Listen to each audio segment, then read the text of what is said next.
In the sky, gazing far into the night, I raise my hand to the fire, but it's no use, 'cause you can't stop it from shining through. It's true, baby, let the light shine through. If you believe it's true, baby, won't you let the light shine through for you.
In the sky, gazing far into the night, I raise my hand to the fire, but it's no use, 'cause you can't stop it from shining through.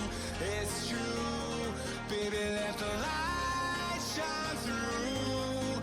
If you believe it's true, baby, won't you let the light shine through for you.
Good morning, all 10 of you.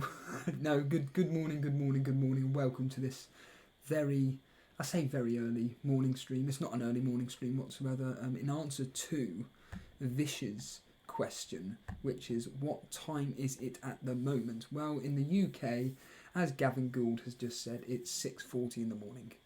So it's only 6:40 in the morning. It's not particularly early, but I just want to say thank you to the several people that are in at the moment.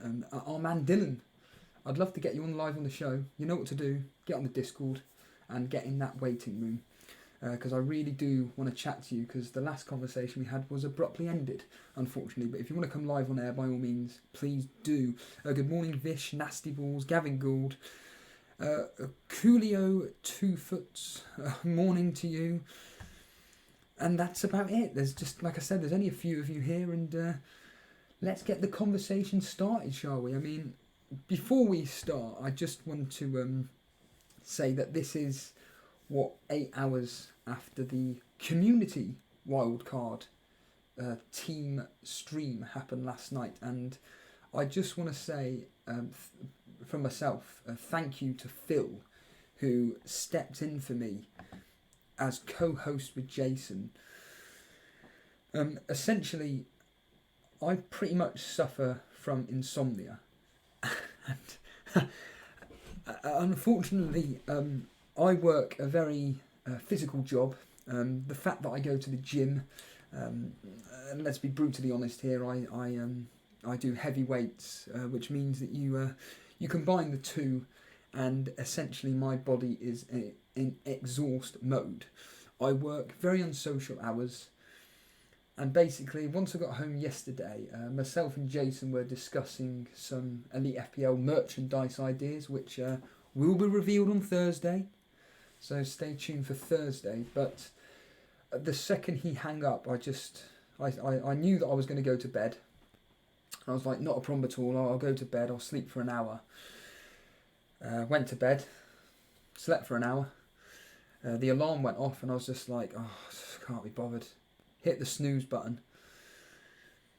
And essentially, I just went to sleep again. The alarm went off again, as you can imagine. I turned it off, and I didn't wake up for a further 5 or 6 hours. When I did wake up, I completely forgot what day it was. I didn't have a clue what world I was in. And then I realised that after seeing about 500 missed phone calls, etc., I realised, oh my god, it's only Sunday and I'm supposed to be streaming an hour ago. So yeah, but whatever. I've watched the first half an hour back, and Jason and Phil did a fantastic job. What I will do quickly is I'll bring up what the specific team that you guys chose for the community team is, and it's this here, right in front of you, right now. So last night, like I said, we did a special show, which was for you guys choosing the community team on your wildcard. So Phil and Andy have taken over the admin for this specific team, and they decided that this team, we need to wildcard it ASAP. So what we decided to do was a special stream last night. You guys have been voting all week regarding this specific team, and this is eventually, after toing and froing last night on various polls and everything, this is the team that you came up with. So we got Nick Pope in goal, Alexander-Arnold, Tomori Pereira, Mane, Yarmolenko, Mount, De Bruyne, and then we got Jamie Vardy, Callum Wilson, Abraham up top. On the bench, Ryan Button, Bowley, which I was surprised at, Kelly and Dendonka. Now, what I can tell you guys is that this isn't the team complete, so to speak. So, obviously, I will be in contact with Phil and Andy to see if they want to make any more changes. I don't know, for example, downgrading Bolly to someone and upgrading somewhere else. Do you want a premium striker like a Aubameyang, Aguero? You know, do you want Sterling in the team, Salah instead? Whatever. But if I don't hear from them, then this is the team in front of you now that you're going to have representing Elite FPL. So yeah, it was a great show, and everything. Just want to say thanks to Phil. I also want to say that obviously someone's just mentioned in chat. May as well mention their name, considering that there's only about 3 of you watching. Coolio 2foot's saying about it's a bit early, isn't it? Well, not really, but this could be the future of Elite FPL. This really could be the future of Elite FPL. I'm not talking next week. I'm not talking next month. I'm not even talking next year, but maybe in a couple of years' time, there is a possibility with the growth of this show that we could have 2 different shows. We could have the morning show, the breakfast show. We could have the drive time show or the evening show with Jason. At the end of the day, this show is growing and growing and growing. And as demonstrated last night, nighttime streams for me aren't really ideal. But morning streams are. And we know for fact that, like people now in chat, we're a worldwide streaming service for the fantasy football community, the FPL community as they call it. And we know that our nighttime streams aren't being, they are obviously being shown and seen by you guys across the world, but you're not getting to be involved live. So the reason why I do these morning shows is because it's for you guys. It's for you guys which, like our man Dylan as an example, that are massive contributors to the show, that have been supporters for the show since day dot. In fact, our man Dylan, he was the first person that subscribed to us, I believe. Or certainly one of the first few that subscribed to us last year. And he's been a massive advocate of this show.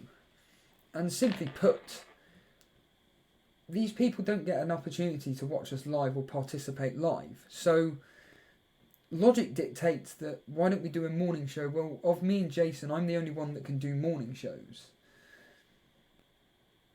And me and Jason have had discussions about the future of this podcast and where we can see it. And do you know what? I can actually see potentially the narrative, the storyline, however you want to call it, between myself and Jason. That could build up even better. And in fact, it could involve you guys as a whole, in the sense of we can have the morning team versus the evening team. Now, obviously, the evening team outweighs the morning team quite heavily, but you know what? Creates that little bit of rivalry, doesn't it? And I think it would heat up the rivalry between me and Jason, in the sense of I won't have to sit next to him, so to speak. I won't have to be listening to what he has to say, maybe doing his poker face that he wonderfully does, and hiding behind his sunglasses, putting his cap on, you know, the mind games kicking in and everything. And I think it could intensify the rivalry, in the sense of I can say what I want in the morning and he can say whatever he wants to do in the evening, and then we can debate, we can actually talk about each other's teams openly, rather than worrying about, oh God, he's sat next to me virtually.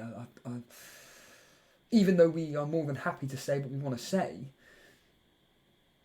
I think the fact that we wouldn't be on it together would intensify the rivalry even more. I don't know. Give us your ideas. Give us your thoughts about that thought process I'm coming out with, because I think I'm right. I think that it would happen. I think it would be great, to be honest with you. I think that the future of Elite FPL is going somewhere. I've just seen somebody just there saying, cool yo 2 foot, I'll pronounce your name properly, saying that the idea of an evening and morning stream is a really, really good idea. I agree with you. I think it's a matter. Good morning, Gotham. Gotham, one of our moderators. Good morning to you. Thank you for joining in this, say, early morning stream. I completely agree with Vish there. So much potential with this channel and the whole community. Again, absolutely. Good morning, Ray Joyce. Good morning to you again. Somebody else, if you want to join, come on live on the show, you're more than welcome to. But Gabrielle DeRop just woke up. Perfect. Good morning. Waving to you there. Brett Mollison. Brett, if you're not driving around, which you probably are, you know what to do. Get live on air. Come live on air and talk to me. You know you're a valued member of the Elite FPL community. I do like your comment. Hey Steve-O, please cancel your wildcard. Your latest team is looking very similar to mine. As a rival, I'm not loving life. Well, unfortunately, when I saw the community team last night, I just instantly said when you saw me come live on air, it looks identical to my team. FPL Booner, good morning to you. What if I joined the morning team and evening team? Now you're not allowed to do that. Only choose one. We could have, in fact, the morning community team versus the evening community team. It's like a head-to-head. There we are, Jason. There's an idea for you. Shano there, the triple captainer of Connolly. Remember that. I'm going to keep pointing you out until it's done. Right then, so as I've entitled this breakfast morning stream, Wildcard Active 352. Yeah, like we keep banging on it. In fact, after hours, off air, myself, Jason and Phil had a really interesting discussion, all things Elite FPL, where we're moving forward and everything. And I can divulge some of the conversation. And one of them, this isn't of interest, but one of the things that I was saying is the fact that I've been talking fantasy football for approximately 10 years. I've been doing fantasy football for, in fact, I'm going to give you a plug for the fantasy football for our fantasy football website, for our website, the Elite FPL website. Which is quite simply this. If you go to elitefpl.com, there is a menu, one of the menus you can access. It's just called History. Now you may be thinking, oh God, it's not about the history of various teams. No. It's actually about the history of the Elite FPL podcast and how it just came about. And essentially, all you need to know, and I don't want to keep banging on about this because I know there are people that have heard this story hundreds of times, but for people that are watching this completely brand new right now, I'll just quickly give you the most basic brief history. Approximately 10 years ago, I decided to design or make my own fantasy football game for work. Simply put, I would go to one of the tabloids, so the Daily Mirror. It was the Daily Mirror actually, and basically I just pulled out their fantasy football player prices thing. I'd hand it around the canteen and I said, if you want to participate, these are the rulings, and it was the most basic rulings possible. Just give me a team of 11, and so long as you give me that team of 11, you pay me a tenner or whatever it was. Could have been a fiver actually. And I did all the work. I did it through all email. And yeah, that was 10 years ago. Fast forward 10 years and I'm now talking to 20 people right now, or whatever it is. I'm talking to people that absolutely love what myself and Jason do. And I am going to say the line, the future's bright, the future's orange, or in this case, the future's bright, the future's Elite FPL. There's a tagline for you, Andy, aka Resi Desi.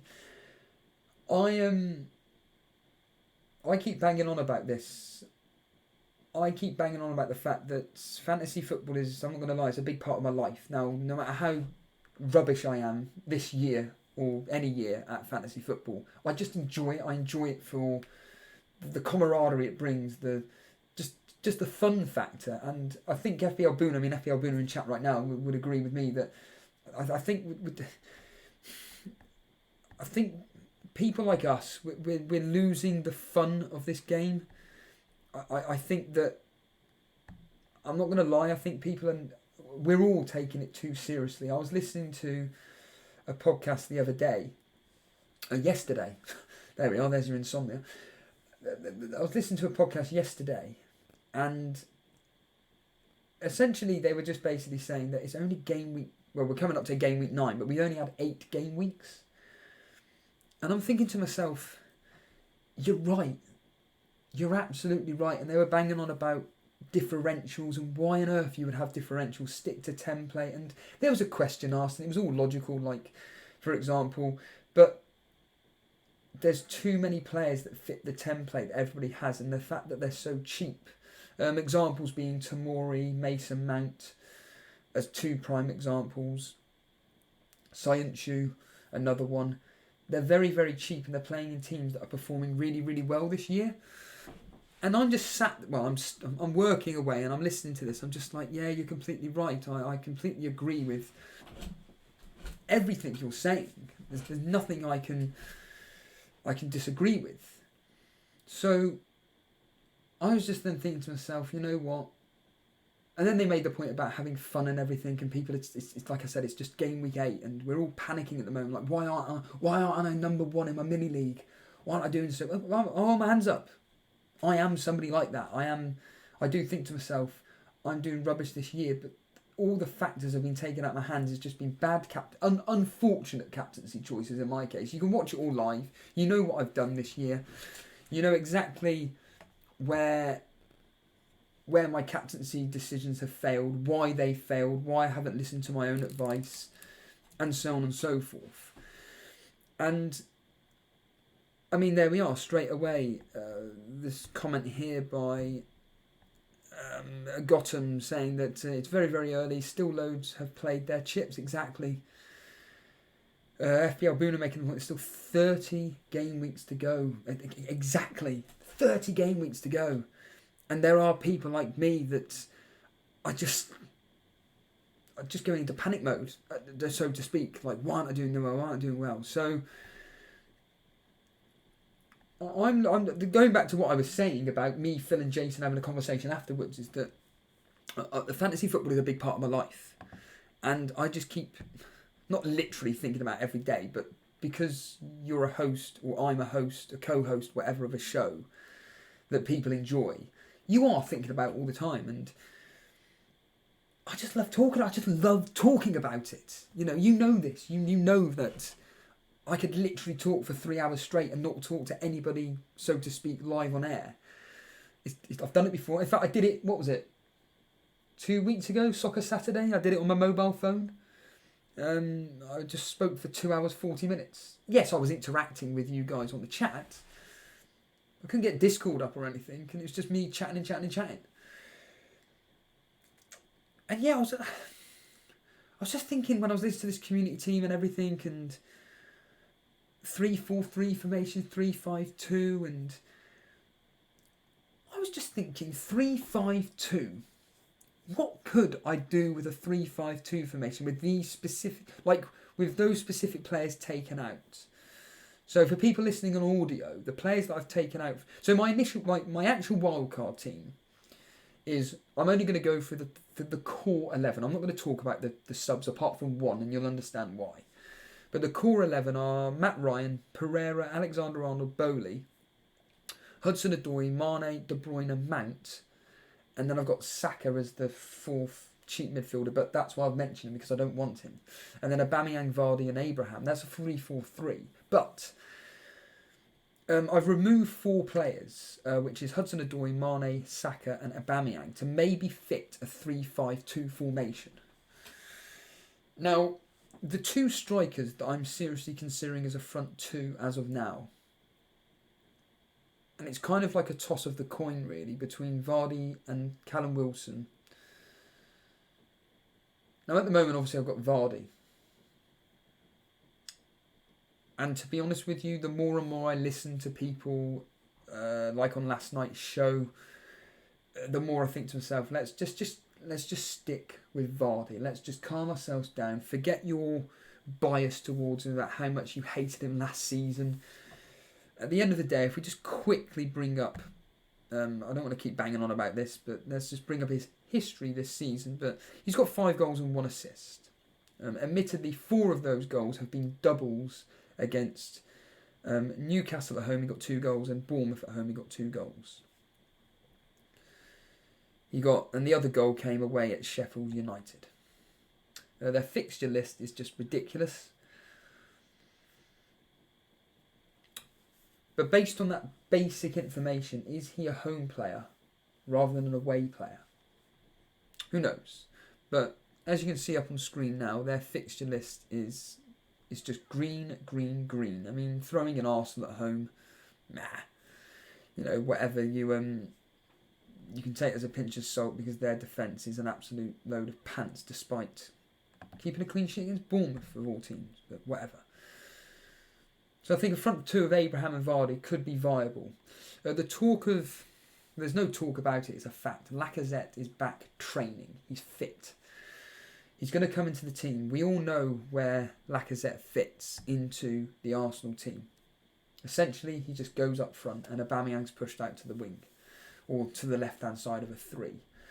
So it should be, you would think, Pepe, Aubameyang and Lacazette up front in that three-man attack. You'd think that. Now, looking at Lacazette, when we look at Lacazette as an example, I keep banging on about this. And it was, again, I can only apologise. I don't want to keep saying this, but it was a caller that brought him up that's going to be bringing him in on his wildcard team. And it's the fact that, number one, Lacazette kept up pace with Aubameyang last year. The only difference between Lacazette and Aubameyang is Aubameyang's a lot more explosive. If we bring up Lacazette here, he's started 2 games, scored in each of them, and he was a sub in the Liverpool away game when they lost 3-1. He hasn't played a single match at all due to injury since. Is he someone worth considering a 3-4-3? Well, no, not on a wild card, not for now, not for me. I think it's too much of a risk. Bring him in, but like I said, we're talking 3-5-2, and if we're gonna see the Shano's here. Hello, Shano, Mr. Triple Captain on Connolly. I think that could be your nickname. It's not exactly doesn't exactly roll off the tongue, but I'm going to keep saying it. Let's just put Connolly in this team for argument's sake. So that's a 4.5 striker up top. Okay, that leaves us with 28.5 million in the bank to purchase 3 midfielders. Now, we all need a Liverpool attacker. The question is, which one do we want to go with? Well, the simple answer is, wow. Ha! Sorry, I've just been caught off guard there. Right, that kind of links me in beautifully. So anybody, I wonder if it'll come up on here. Before I say anything, Jason, you're going to be loving this. Jason, if you're watching, hello. I don't know if it will come up or not. I can't quite see it. Hopefully it does. All I can say is this. So I'm going to check on my mobile phone first. So Jason mentioned it last night about, we're not specifically plugging it per se, okay? So what I'm about to say now, please just listen to it as information. If you want to act on it, you can do, but this is just information only. But the reason why I'm bringing this up is because I've been caught off guard by the Cape FPL. And you'll understand why I've been caught off guard in about 6 seconds when I check my phone to see if, yes. Right, so the Cape FPL is our first member on our YouTube channel. You may be thinking, what's this? Member? YouTube? Huh? So, I don't know the ins and outs, but essentially once you hit a certain threshold in the YouTube creator world, they give you an option to offer memberships to your channel. Now, I can let you guys know that tonight, myself, Jason, along with all the moderators, we're going to be having a serious discussion regarding this membership. Now, I'm not going to disclose any information, but what I can tell you is that there are exciting times regarding this membership. And the Cape FPL is actually the first person that has actually paid a fee for membership. The fee is extremely low. It's $1.99. You've got 2 options. You've got $1.99 or $4.99, but please, for now, you don't need to specifically worry about it. But what it does get you is a really nice little badge. And the Cape FBL, like I said, he's just caught me off guard, the fact that he's live in chat. And if anybody's watching this on the mobile phone or however you can watch this and you've got the chat up on screen, and I'm not talking about my screen, I'm talking about the screen that you've got the chat on, you'll notice an Elite FPL badge. Now, for me, the way me and Jason described this as, and good morning Ian Anderson, good morning Manchester Reds, welcome to the stream, good morning to you. The way I see these badges working, these exclusive Elite FPL badges working, so to speak, if you become a member, is a bit like, you've all played Call of Duty, let's be honest here, and we all know how fun it is to prestige and get your little badge and everything. Well, essentially for every month that you are a paid member, each month goes up, you prestige basically, so you get a different coloured badge. So at the moment, the Cape FPL, who again, I'm going to reiterate this point, he's our first member, so thank you for that support there. Liam Healy, good morning. He's got the first badge. Now, obviously, the more and more you progress, the different colours it gets to, and obviously there'll be various, like, standout loads, like a gold badge or whatever. But that's just one of the most simplest, basic perks. Excuse the pun if you're a Call of Duty fan, but it's one of those basic perks that you can get from becoming a member. Again, myself and Jason, we're not specifically talking about membership until we've kind of decided what we want to offer you guys in that membership. But what I can tell you officially is right this second, right now, if you go onto our YouTube channel, right, next to subscribe, it will have another little button to press which says join. Once you hit join, essentially it will take you to another little menu that will say, do you want to become a $1.99 member or a $4.99 member? Like I said, you do not, and I reiterate that point, you do not have to touch anything. We're not specifically advertising it. I'm just telling you guys out of respect to you about what's going on and why you may be thinking, how on earth did the Cape FPL actually get this a badge here? Like I said, tonight, myself, Jason, along with all the moderators, have come up with, well, I and Jason have come up with various ideas about what's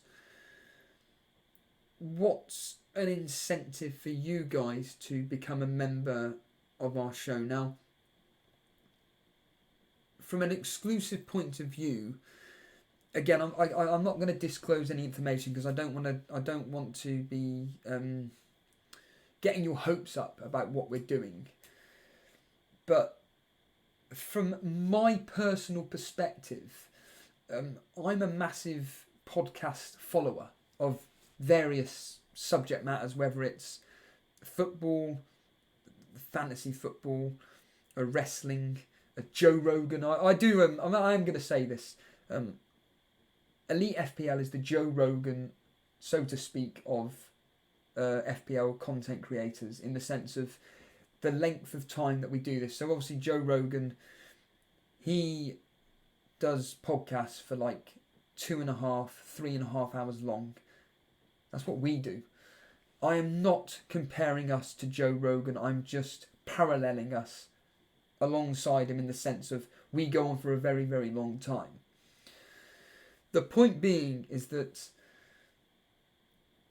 I always say to myself with various things when it comes to subscriptions, getting things for free, etc., etc., if there was a way in which they were telling me that not only do you get this for free, but if you were to pay me a small little fee and become a member, not only do you get this, but you're going to get all this as well, and all this additional stuff, then I'll be thinking, well, you know what?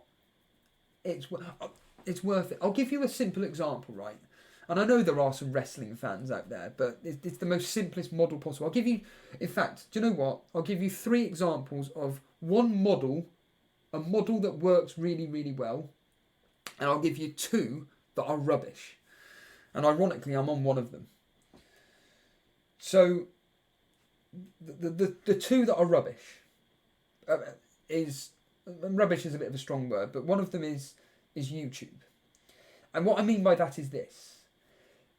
They offer a premium service which essentially it says you pay us X amount of money and you don't have to have adverts anymore. And also, not only that, but you can turn your phone off and the video will not literally turn the power off, but just turn the screen off and the video will continue playing.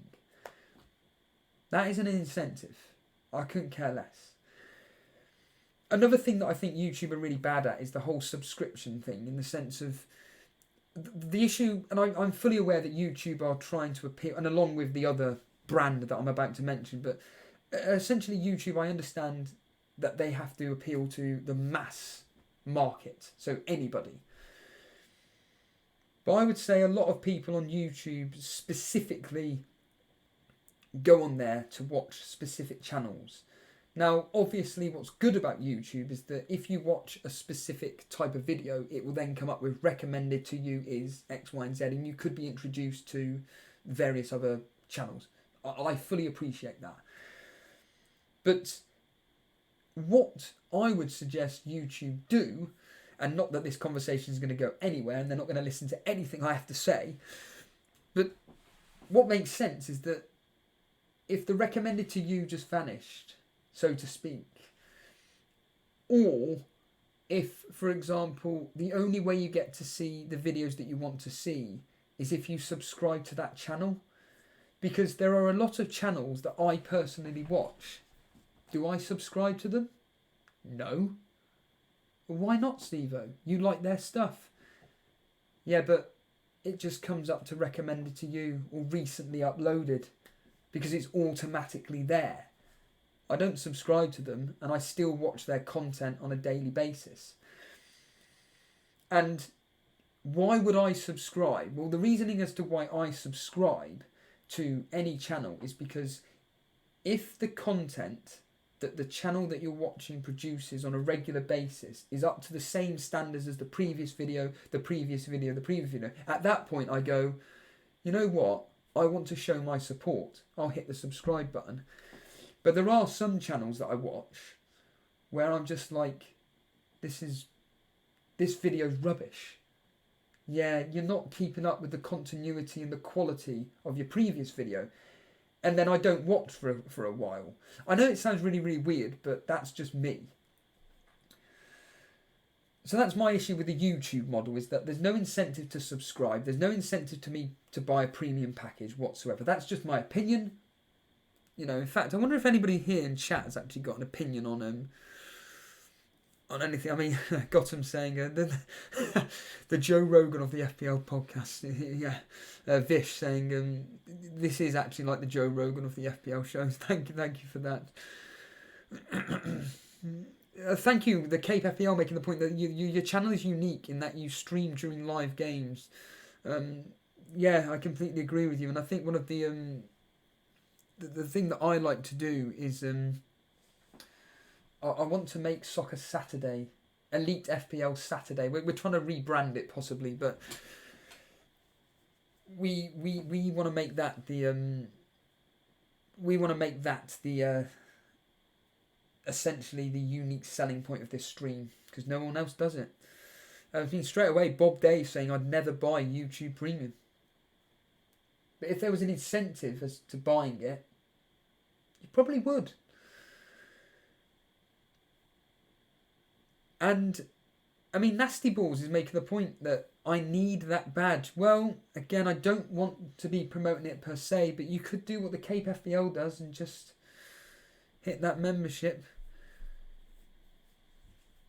Ah, Geordie Kev, good morning to you again. You're more than welcome to join me live. I'm not going to be speaking to anybody for quite a while, so don't panic. I didn't say the stream's ending. I'm saying don't panic.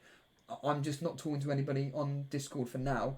But our man Dylan, if you're still there, Kev, aka Statman, if you want to come live on air, I will talk to you a bit in about, I don't know, X amount of minutes, whatever. But you've completely well.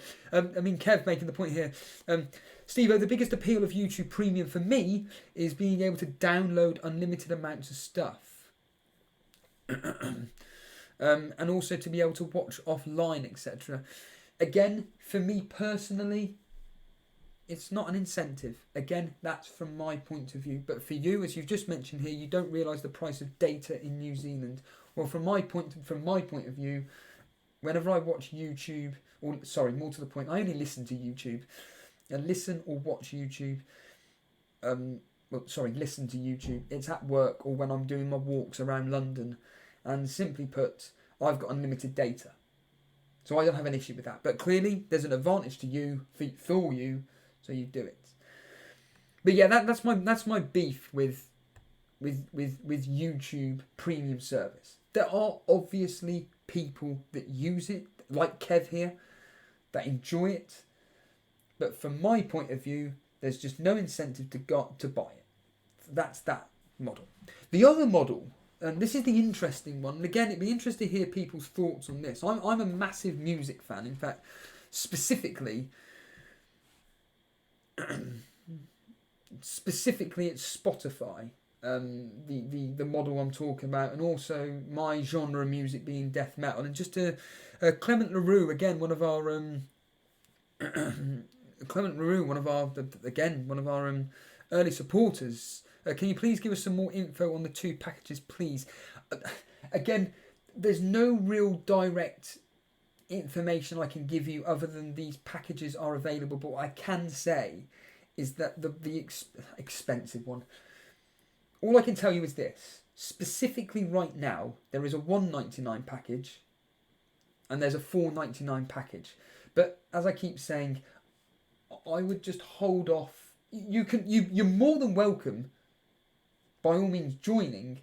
But right now, there's no specific incentive to be purchasing those memberships. But what I will say is that, and I don't want to keep banging on about this, but there is going to be a meeting tonight between myself, Jason, and the other moderators. There's about 10 or 12 of us, and we will be discussing what we feel is a really, really good package specifically in the $4.99 one, which will get you guys to think, you know what, for $4.99 and the stuff that I could potentially get, it's worth it.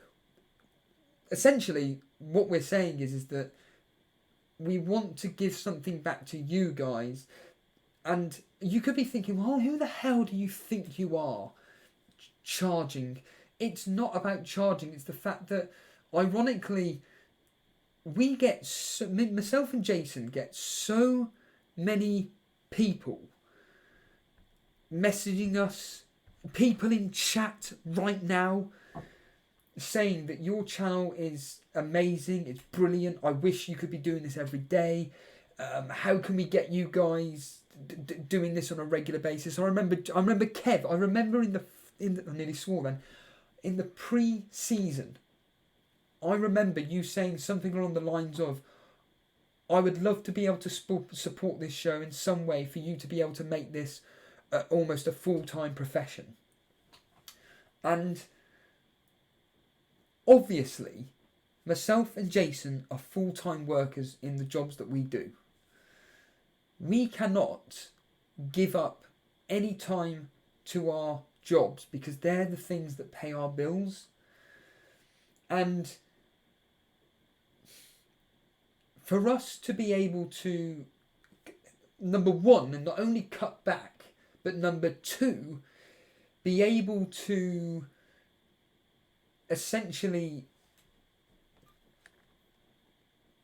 quit our jobs and move forward with this specific podcast is by having fans of the show or some way monetizing this show, in which it basically pays a wage for myself and Jason. Again, I don't need to go into specifics, but I know people that are watching this right now, and I genuinely appreciate anybody watching this. Fantastic support.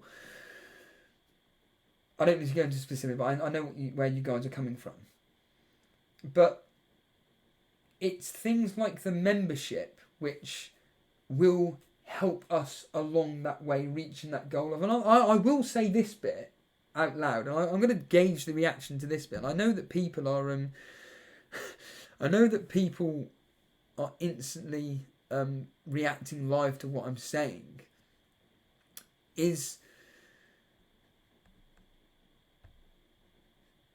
And I've completely lost what I was going to say. Oh yeah, that was it. Do you remember a couple of months ago?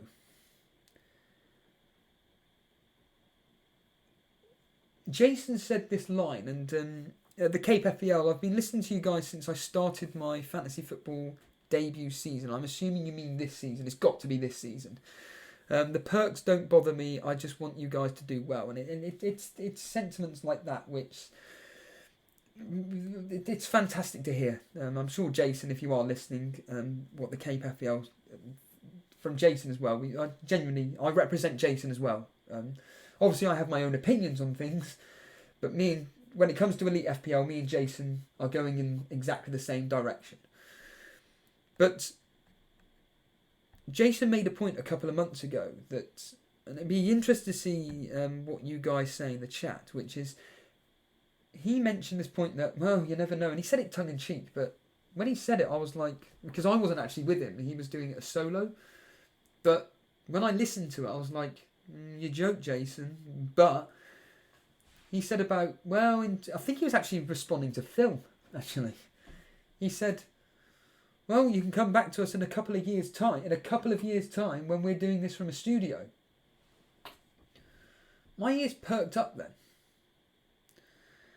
And I was just thinking to myself,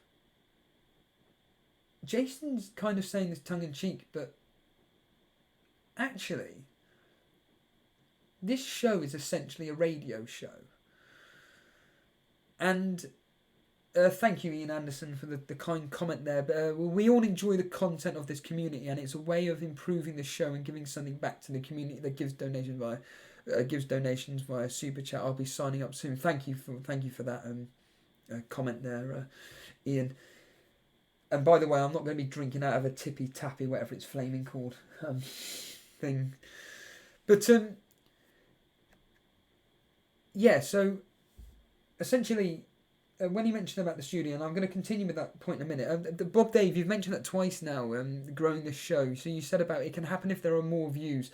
No, that's incorrect. So, how can I divulge this? So my basic understanding is that, yeah, views are okay and everything, but reality is that to grow this channel, and we want to do this organically. This is the key word, organically. Myself and Jason aren't wanting to, someone, I'm not going to name them, but someone made a point that maybe essentially advertising around where you live. And we were making the point that, yeah, but we're not after subscribers for the sake of subscribers. I'll be honest with you, in fact, I would say about 99% of our subscribers are fantasy football fans only. I'll do a quick plug for November the 1st. So on November the 1st, it is, as you've probably heard a billion times, it is our anniversary show. So on November the 1st, it will be a year. It's our 1 year anniversary of our first ever time we went live on YouTube. Okay? And when we went live on YouTube, since that day in a year, well, in this case, 11 months, all our subscribers are fantasy football fans. They're nothing other than fantasy football fans. So our fan base is actually growing organically, and it's why, in my opinion, it's why our views, especially live, I'm not talking about replay views, I'm talking live views, are so high. because you're watching it from a fantasy football perspective and you want to talk fantasy football. And going back to what I was saying earlier on regarding why I do this, is because I can talk fantasy football, the give or take, all day, so to speak. But yeah, going back to what I was saying with Bob Dave, is that the easiest way to help grow this channel is, number one, by obviously watching, and number two, by obviously subscribing. Number three, liking the show when you are either watching live or when you finish watching, just hit the like button. The other one is telling your friends about us. Anybody that you know of that likes fantasy football, that watches or listens to FPL content and wants a different sly on how we do things, tell your mates about us. Go on social media, specifically Twitter, from my point of view. But you can go on Twitter at Elite FPL. You can follow us on there, and if you do follow us, share our stuff. Now, I'm fully aware that when it comes to Twitter, we're not active in the sense of posting things every single day. I don't see the point in it. That's just my opinion. But what we do is we release the adverts regarding when we're going live. So, for instance, today, if you didn't see it, I'll just quickly bring it up. What happened was, I woke up and I was like, do you know what?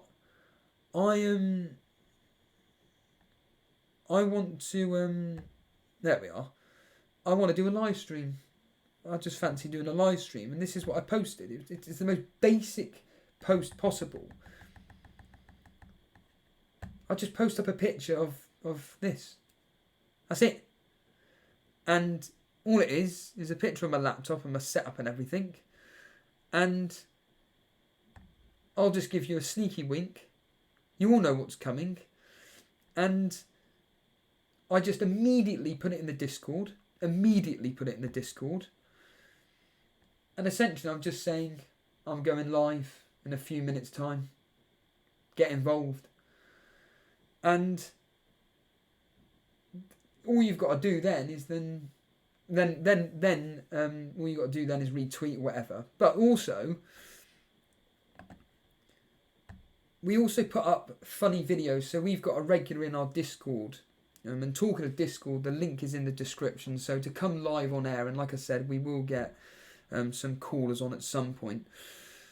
But we do have a Discord forum which is just blown out of the ground, really. We're well over 1,000 members. It's an absolutely fantastic forum site for you guys to discuss all things fantasy football.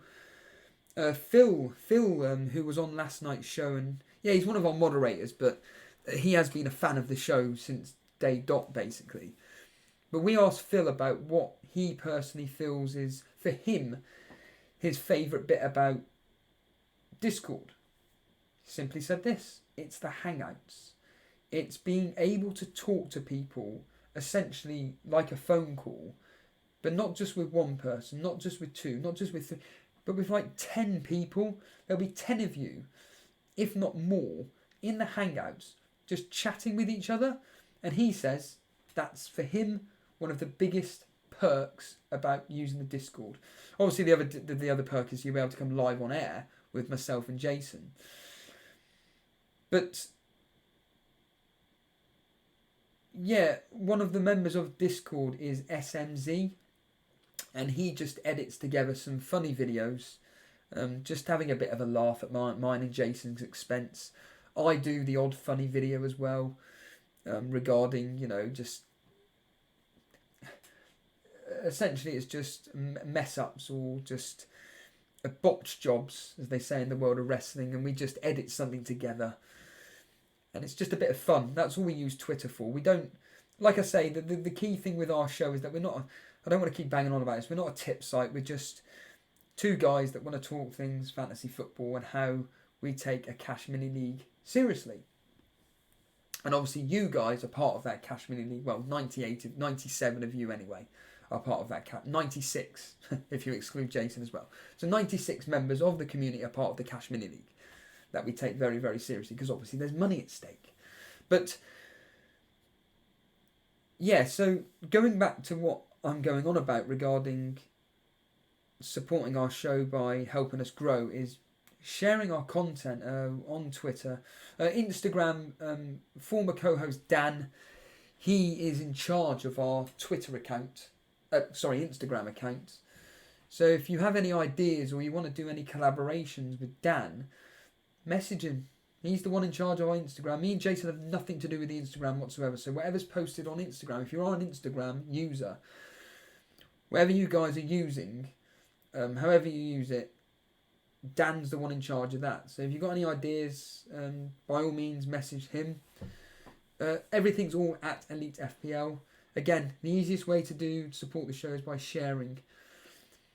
Other than that, going full circle with this whole membership thing and everything, and basically saying how we can support the show and help you guys find a way of turning this maybe into a full-time job, is by doing the membership. But like I said, I would just hold off. Now, the Cape FPL has kindly been the first person to become a member. That's his choice. But, as I keep banging on about, because of that, he now has a nice little logo, the Elite FPL logo, next to his name when he writes in the chat, as you will see now. And he's just making the point that actually his debut season was last year. Ah, interesting. That's cool. So it's actually last season that you were part of the show. Wow, so you're one of the hardcore Elite FPL fans then. That's good. That's interesting. Yeah, Victor, that's the smallest laptop I've ever seen. Yeah, whatever. It's just a few pennies here and there. Yeah, Young A1. I've been noticing your name quite a lot. Guna786 recently found out about this, so you guys are awesome. Thank you for the kind words. Really appreciate what you were there. Young A1, just I left for 30 minutes and you lot are still waffling on about. You say waffling on about membership. If you don't like it, go away. By all means, not interested. And if you've got an issue, it's something that I want to talk to the people that are interested about. If you don't like it, switch off, go away. But that's a load of rubbish. Gorilla's Snow is saying that he took a -40. I'm calling BS out on this. So if you want to prove it, just post your team in Discord and prove it. Kev, where's the membership regarding what we're talking about? If you go to, this is the thing, you see. So if you go on Discord, if you go on YouTube, next to subscribe, in fact I'll do it on here, on my phone, to clarify this. So on the YouTube channel, so on the Elite FPL YouTube channel, if you go on there, next to it is, if I go on that there, if you go onto the home bit, so on the page, obviously home, next to subscribed, so next, in fact, you know what I'm going to do? It's not a bad idea, actually. What I'll specifically do is I'll put it all up on Discord right this second. I can bring it actually up on screen. So here we go. How can I make that a bit smaller? Right. So what I'll deliberately do is this. And this is pretty cool. So I will put this up on Discord right now, and you guys will be able to see specifically exactly what I'm talking about. This is actually quite a good way of actually showing you specifically what we're talking about here. But again, as I keep banging on about, tonight myself and the moderators will be showing you specifically what, well, we'll be discussing specifically what perks we want to be giving you guys as a support. So I'm going to put it in Discord right now. So there's that one. and then I can put up the next one, which is that one there, the next picture. So I'll just go, as we're doing it live, I may as well bring it up on screen to show you guys specifically what's going on here. Right, so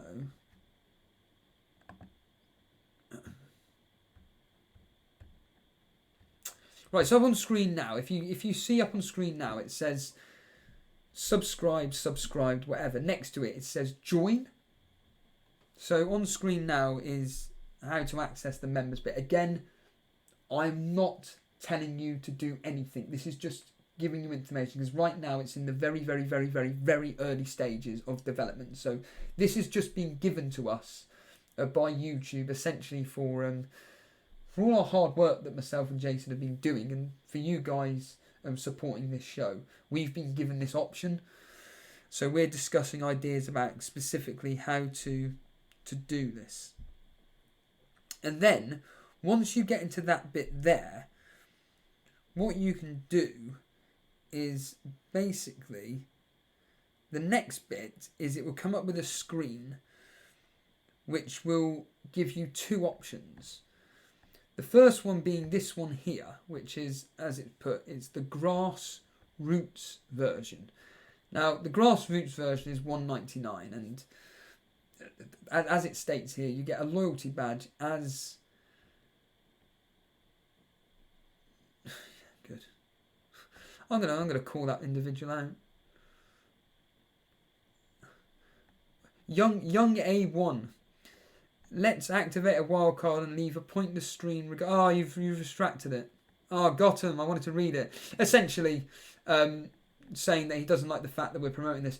Well, I'm not going to say go away. Just stay with us, by all means. But this stream is going to go on for hours and hours and hours. Like I said, we are the Joe Rogan of the fantasy football community. Our streams aren't 10 minutes long. Our streams aren't 15 minutes. They're not even an hour long. They're not these shortened versions. We go on for 3, maybe 4 hours sometimes. We can talk fantasy football all day. If you want to come back in the next hour and a half, we'll be talking about the wildcard team. Until then, see you later. So anyway, and essentially the Cape FPL has actually purchased this $1.99 thing, and as you can see here, it will give you a loyalty badge. At the moment, he's got the first month, and then for each month that you're subscribed, you're a member of of our channel, you get a different badge, and it's just exactly like Call of Duty. It goes up and up and up and up, and it just gets better and better and better with the colours, the uniqueness of the thing. That's the $1.99 version, but the key one, which is what we're all going to be, which is probably going to be the biggest perk. And again, I can't disclose any information whatsoever regarding this, but it's going to be this one here. And again, please do not, what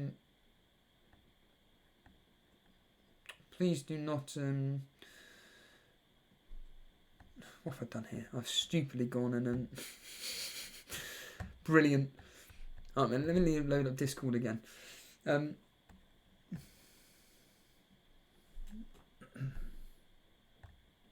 Right, it's that one there. It's this one here.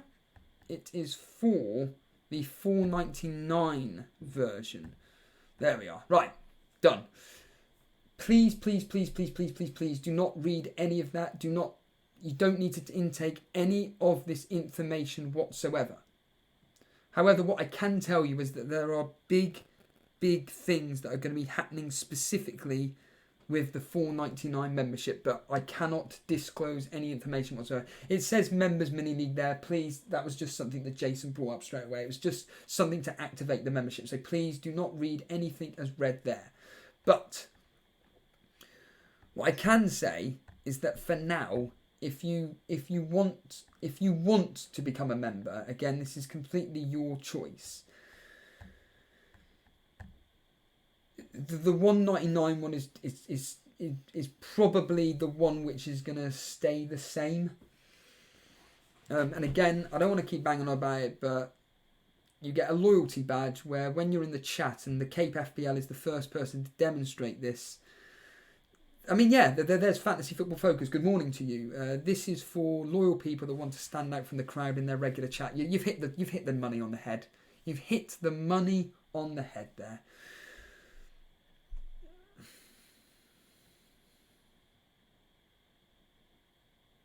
Oh, really? So, Fantasy Football Focus making a point. Can I request a Pookie Party badge? You could buy a shirt. Good morning, Uncle Juicy TV, becoming one of our regulars. Good morning to you. But I'm pretty sure that the Fantasy Football Focus, in all seriousness, there could be a way in which we could. In fact, I know Jason could probably come up with something like that. And again, that could be one of your prestige badges. I don't know. But yeah.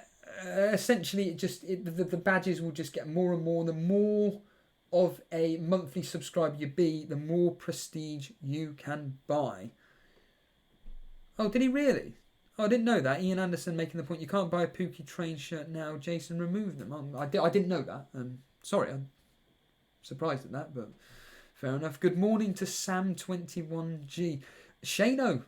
Connolly party badge. Well, if he Flaming goes and gets a minimum of a goal when you triple captain against who? Is it Everton? Isn't it in game week 10? Who knows? But that there is exactly what we're talking about at the moment, the memberships. I mean, Bob Dave straight away saying, what are the perks of this membership? Again, for the $1.99 one, essentially the perks are, again, we're discussing this tonight.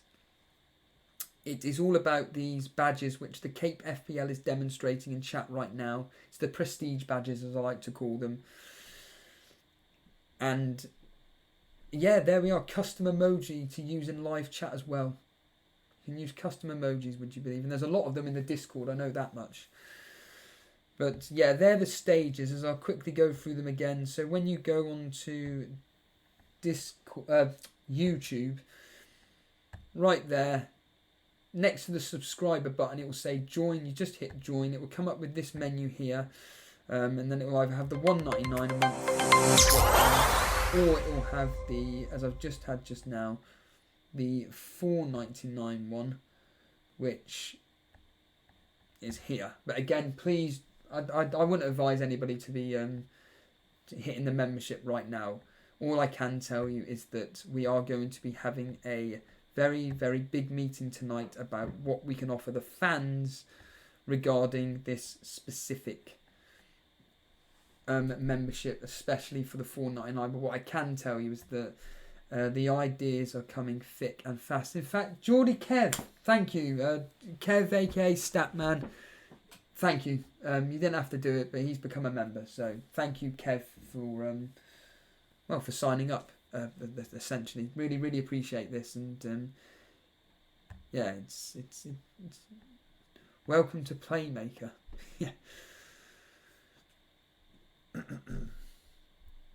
So right then, here we go, and there we are, Geordie Kev. Look, if you go on the chat, there's his little logo there. He's got Prestige 1. I'm just going to call it Call of Duty. I'm just going to call him out, Call of Duty Prestige 1. By the way, I didn't even talk about the other bad model, about what I think is an incentive regarding, and I was talking about Spotify. Well, again, Spotify. This is something that I use on a regular basis. Do I use it for free? Yes. Is there any incentive for me to join up on premium? No. Good morning, Daily Llama. Make sure you're in the moderator meeting later. You're somebody I definitely want the ideas from. I'm going to be having a meeting in 15 minutes, and you're going to be having this in the background. We'll be talking about the wildcard in a minute. So if what was his name? Something A1, young A1 wants to come back and discuss wildcard, by all means. That's hilarious, absolutely hilarious. So yeah, Spotify. What's the incentive to join up premium? There is none. But what there would be good is if you were to tell me that if you are a free listener, you only get X amount of hours of music to play per month. Well, I'm telling you now, if I was cut down to, say, I don't know, 5 hours worth of music a month or whatever. Okay? At that point, I'm thinking to myself, right, there's an incentive for me to buy Spotify Premium. Till then, I can get everything for free. The adverts aren't much of the bother, to be honest with you. Me being able to skip through specific songs, unlimited, they're not perks. So, yeah. So what we're talking about when it comes to this membership is we want to make sure that anybody that does become a member actually gets something in return, which is so unique that the people that are still getting all the content for free and stuff don't get. So let's just leave it there. Like I said, myself and Jason don't really want to be talking about it. However, what I will say is that me and the moderators are going to be discussing it tonight.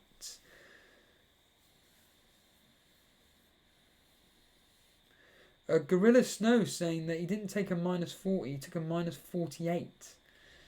Can you explain why you've done this? Why have you done a -40? Yeah, I agree with Ian Anderson. I want to see this. So if you are part of the Discord, the link is in the description. Or if Daily Llama or Gotham or Resi Desi wants to post the link, yeah, as Gotham says, show it or it didn't happen. The link is going to be in the description. Or if someone wants to post the link, you click on that link. And we'll find out. You used all your chips. Come on, Gorilla Snow. We need a better reasoning than that. Right then. So, after an hour and 11 minutes of chatting about memberships and why I do this,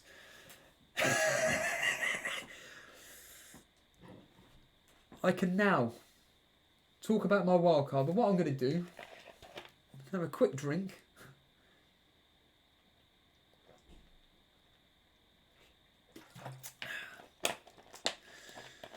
Right then. Oh really? Is that right? That's an interesting bit of information there. Gorilla's saying that you so in 8 minutes time, well yeah, Ian Anderson, is that vodka? No, it's not. I have to be a member for another 8 minutes before I put right then. Well, I will keep. By the way, if you are going to post this, Gorilla Snow, please, on the left-hand side, I will show you up on screen now if you don't know. On the left-hand side, above waiting room, which is where all the menus are, above waiting room, as you can see here on the left, it says team screenshots.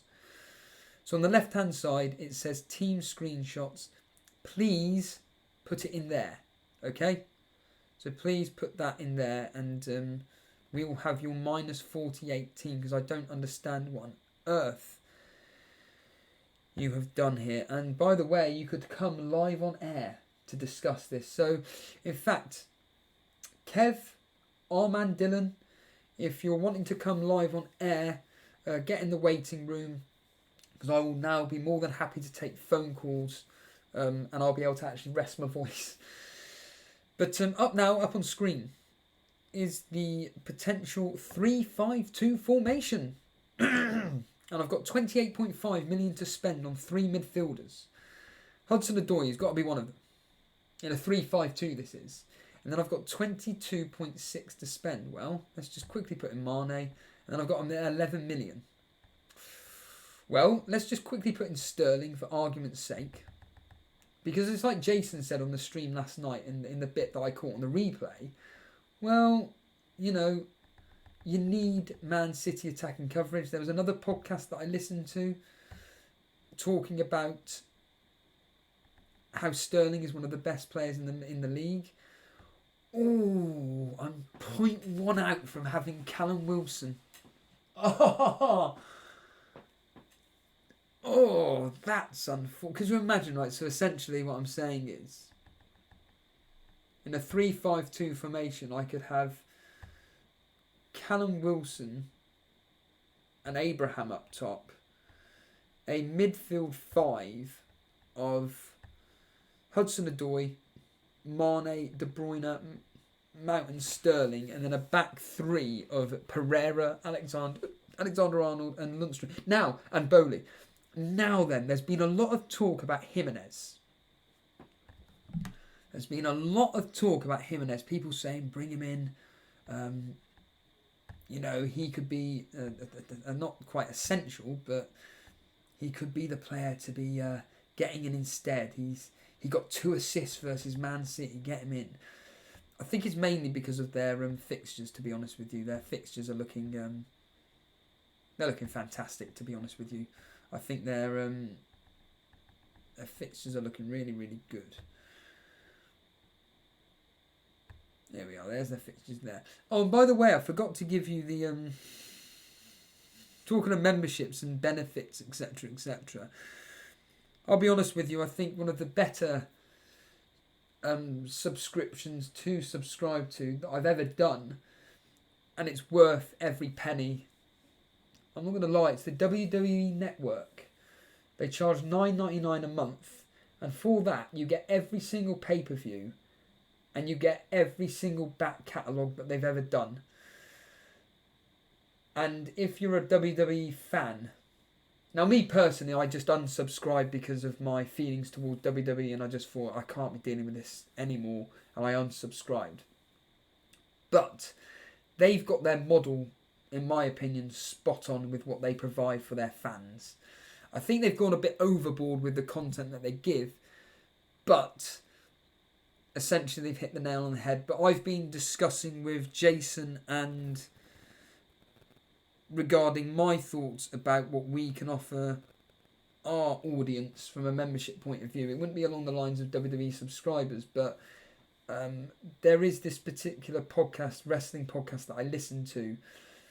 And I think for what they offer, if you subscribe to what they do, becoming a member... I think they're the model, in my opinion, to follow. But again, you will find out all of this later on in the foreseeable future when it comes to all things Elite FPL. But yes, Jimenez, next few fixtures are looking solid. Southampton, Newcastle, Arsenal, Aston Villa, Bournemouth. It's just Wolves. It's just Wolves. And in fact... I could then upgrade Mane to Salah. Because, again, it's that whole debate of who do you have out of Mane and Salah. And what did Jason say last night? Well, Salah is actually having his best start to a season. Let's just quickly put him in. There we are. Oh, -2. Unbelievable. 0.2 off that. Really? Okay, well, we'll just have that up for now, just for argument's sake. But, very, very, very annoying that I'm missing out by 0.2 on that specific stream, specific team. Very annoying indeed. But yeah, what are your thoughts on that? What are you thinking on that specific? And what I will say is that on Saturday next week, I can reveal to you. You all know it anyway. But what I can tell you is that next week, Saturday, it's going to be pretty much a day of Elite FPL streaming. It's going to be almost 9 hours of Elite FPL content. Jason's here. Good morning. Cy Bellamy, good morning for you there.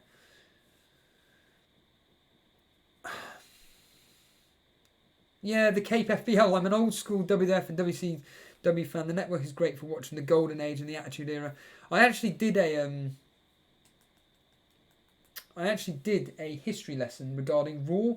So I watched every single Raw at the start of 2000, and I just wanted to see where essentially WWE became rubbish, and it actually ended for me around the 2003 era, moving in 2004. I just couldn't watch it. It was awful. But again, I could talk wrestling all day, and we're not here to talk wrestling. But yes, going on to what Gotham said, this is a bumper Saturday, and Greasy Trumpet. No, I did come on yesterday. I did eventually turn up on stream. You don't need to. I already told you why last night. And if you didn't see, I explained at the start of this show, and I can't be bothered to go into it. But yeah, there's a 3-5-2 at the moment, but it's -2, and I don't want to get rid of Trent Alexander-Arnold. I mean, you could argue we'll get rid of Bowley or Pereira. Daily Lama's making the point about having McGinn instead of Hudson-Odoi. But it's like, again, I don't want to keep bringing up his name, but it's just a fact. It's just that Jason made the point about McGinn. Their next fixtures, they're rubbish. They are rubbish. Oh, he's 5.8 as well, isn't he?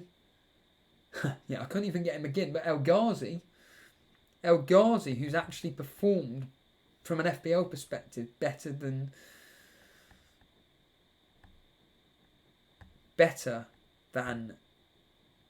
McGinn for his points returns, considering how many minutes he's played. It's actually better value. I just don't like that team. I don't really like the way it looks. I prefer the 3-4-3, and if we go back to that 3-4-3 formation right now, it's a case of which players I want to have specifically. But yeah, I didn't actually say the bumper, as Gotham said, the bumper Saturday upcoming is going to be, again, stay tuned on Twitter at Elite FPL for any details regarding when I'm going to be going live on Saturday. But I think it will be approximately, so deadline is at 11:30, so I'll probably be going at about 10 o'clock-ish on Saturday to do a final wildcard thoughts on my team before I hit the confirm button. And then we'll go for a break. And then at approximately 5 to 3, myself and Jason will then go live. And then we're going to be covering all the games. So we've got 6 games on Saturday. We'll quickly go over them. It's coming quick, isn't it? Game week 9. So on game week 9, we have got Everton versus West Ham and the early kickoff, 12:30. And from 3 o'clock, it's Aston Villa versus Brighton, Bournemouth Norwich, Chelsea Newcastle, Leicester Burnley, Spurs Watford, Wolves Southampton. So we've got some big teams in there. Chelsea, Spurs, Leicester. Then at night, we will be covering the Crystal Palace versus... So we'll go for another quick break. Then it's Crystal Palace versus Man City. Then we'll go for another break. And then we'll be reacting to what happened on that day. So, yeah, Saturday is going to be one hell of a long day. And I'm looking forward to it. It's going to be some fun. If we go back to my team here. And discussion points regarding... what I'm thinking. I'll quickly... do you know what? I'll do a quick live poll. And...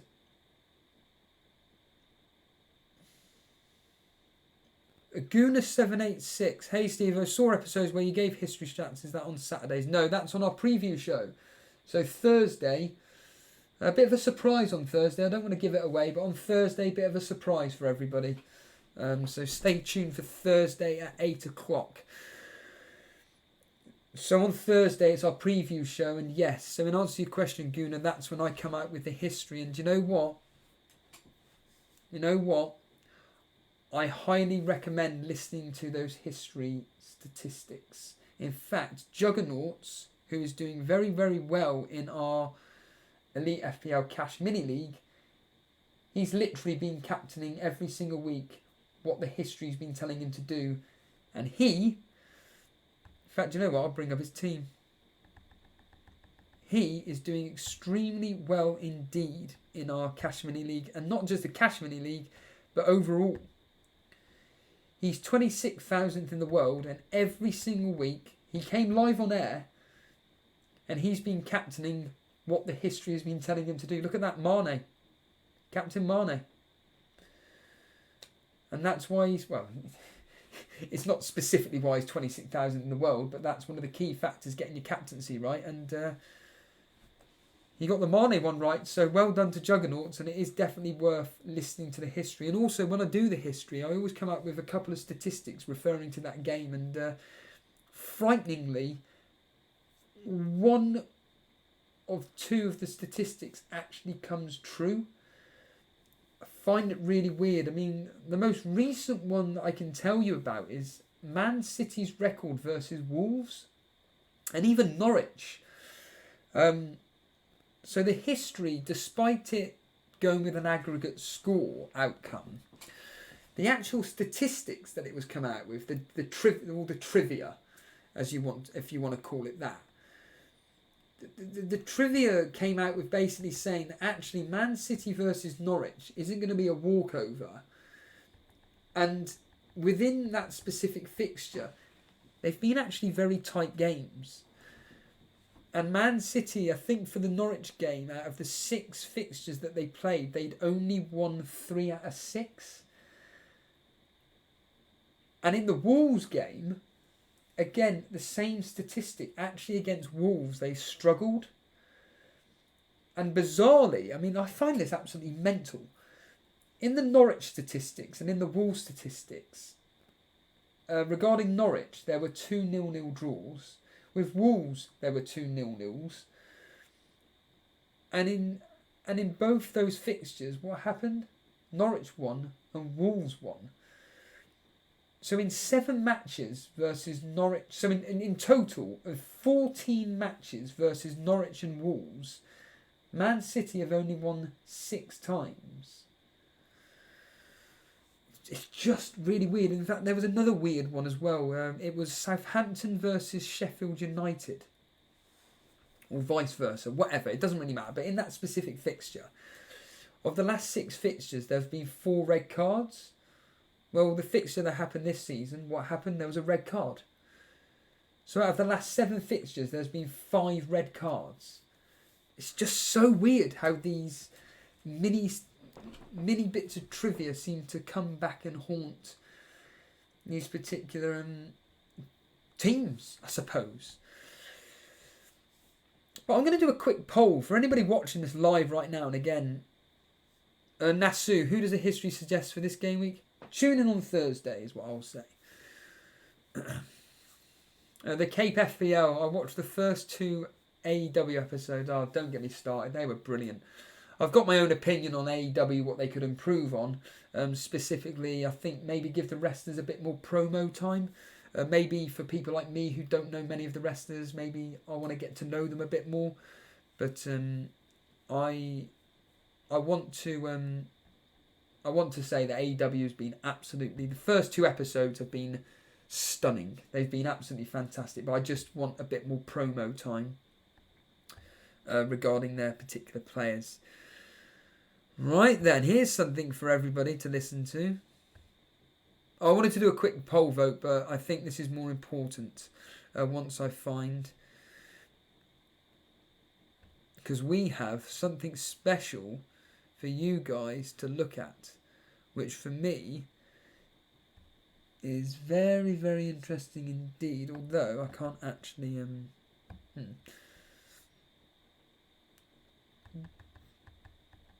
can't actually see it. So, here we are. I don't know why it didn't come up on my... Right then, so... Let me just confirm this before we...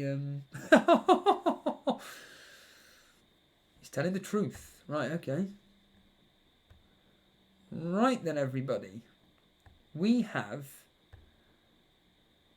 Right then, so if you've been listening since the start of this show, we have got a member in chat right now. Gorilla Snow.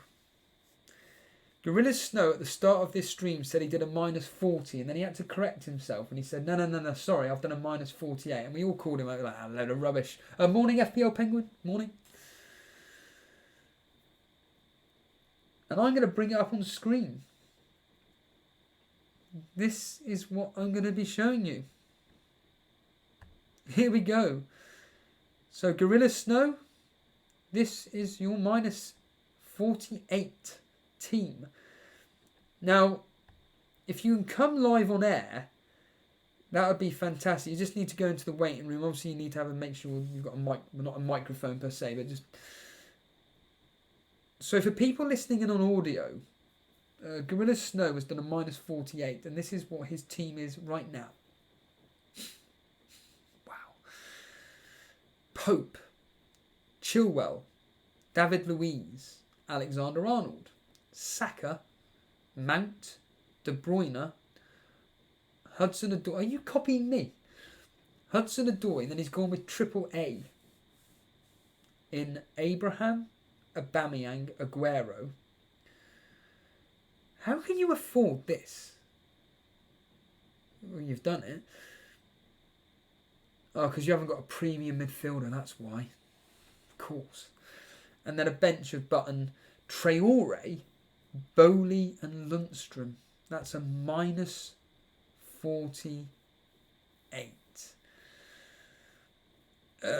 Yeah, I mean, I can confirm Resi Desi that is true. He's actually posted up what he's done. That is a proper team. It's not a made up team whatsoever. The reason why I asked that was the fact that what was his team beforehand. Gabriel De Bruyne brings a bit of the variety. FPL Penguin making the point. I thought Jason's -16 was shocking. Ian Anderson, wow. No Salah Romani. Gravy Dave, does he get an Elite FPL vest for that? -8.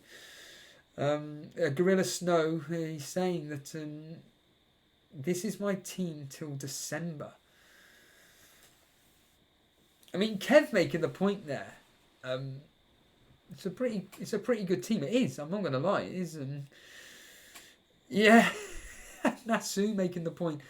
The scenes if his old team gets more points. Yep. But yeah, I'm going to do a quick poll vote. So everybody listening in, this isn't going to be a Jason style straw poll as you're doing last night. I don't have the tech to do it, unfortunately. I'm going to do a poll vote with all you guys, and it's the usual thing of what Jason always does. A Y for yes, or an N for no. And it's simply this. In my wildcard team, right? In my wildcard team, do I stick with Aubameyang? Do I stick with Aubameyang? Y for yes, N for no. I'd be very, very interested to see what people say. So Abdullah straight away, yes. Bob Dave, yes. Mr. Blue Nation, yes. FPL Penguin, yes. Matthew, yes. Wow. J-Boy, good morning. Good morning to you. Nipdap, good morning. Gabriel DeRop saying no. FPL Penguin making the point he's a 20 plus goal a season player. Okay, it seems like everybody's going with yes. Okay, we'll do another poll then. And just to let everybody know, Nasu saying now, Aubameyang's fixtures against very defensive teams would rather get Wilson. Okay, well, we'll go through that option in a minute, just to see if we can upgrade. But here's the next question then. Here's the next question for a poll vote. So just listening to this bit then. And by the way, Gorilla Snow is saying that he's going to post his old team up. So, yeah, well, FPL Penguin's already beaten me to it. So thanks a bunch, mate. You've got your own show. Talk about him in your own show. But here's the question for you then. With Lacazette coming back, do you think it's going to affect Aubameyang's return? The simple answer is yes or no. So do you think Lacazette's return is going to affect Aubameyang's points return? So a simple yes or no. Here we go. Y or N for that question. Will Lacazette affect Aubameyang's returns? Oh, a lot of... Now that's interesting. Quite a few Y's coming in here. Not that many no's. A lot of Y's coming through. Jordan Booman, I mean, I suppose from either way, really, from a negative point of view, I suppose. Yes, Mr. Blue Nathan saying that Aubameyang might even give his penalty to Lacazette. Yeah. Obviously, FPL Penguin and Jordan are meaning from a negative point of view. Because I was playing around with a team last night, but obviously because it wasn't really doing it live, I couldn't really... So before we get into my team quickly, here's Gorilla Snow's old team. So this is Gorilla Snow's old team that I'm about to bring up on screen now. So Nick Pope, Walker, Alexander-Arnold, Azpilicueta, Mahrez, Jorginho, Sterling, Cantwell, Abraham, Aubameyang, Pukki. Do you know what I'm going to do? I'm going to do some clever editing on my phone. And then what I'm going to do is I'm going to be able to essentially be able to show you guys from an easy point of view how those teams actually look. So I'm going to...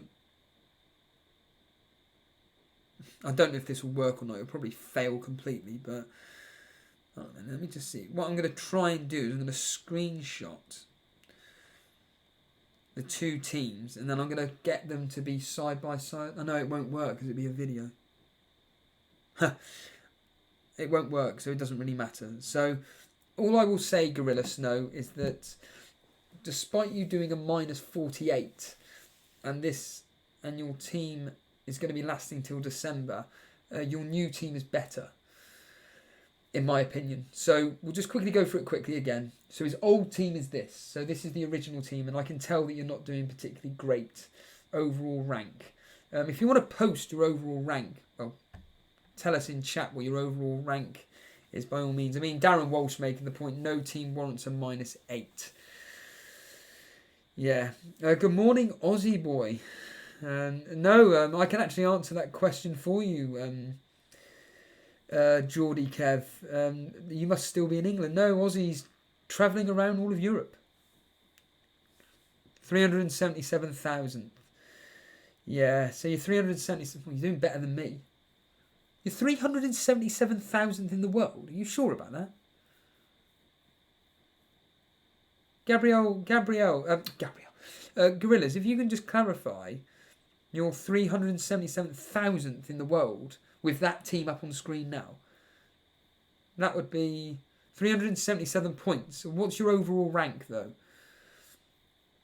Oh, you'll be like in the 2 million mark, I'm guessing, then? Crying out loud. I'm assuming then you'll be in the 2 million mark. Right, okay, right. So, yeah, you're doing as bad as me. But as Darren Walsh makes the point, I don't think any team warrants a -48. 3.8 million. Wow. No, he's not, Mr. Blue Nathan. He is not trolling. It's a fact. This is a fact. So,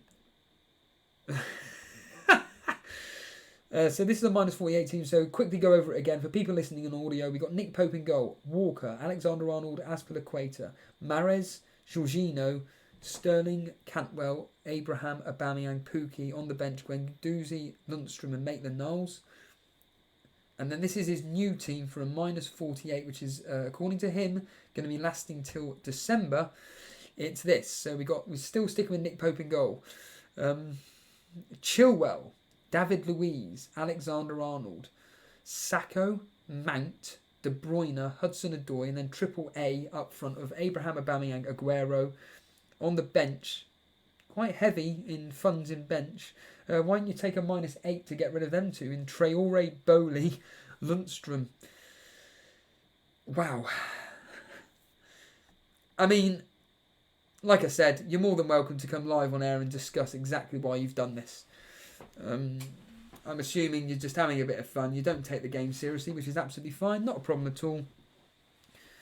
But that isn't a problem whatsoever. You can carry on Yeah, this seems like reactatory. Aussie boy saying there. Why the Maxo, Wilson or Pookie? Wilson. Oh, Gabriel De Rot making a point though. You're a veteran player and you've been playing since 2010. J-Boy, would you play Rico or Alderweireld? Well, Alderweireld, it's got to be him. Alderweireld, it's got to be him. At the end of the day, he plays for a premium team. Bournemouth are awful. Ha!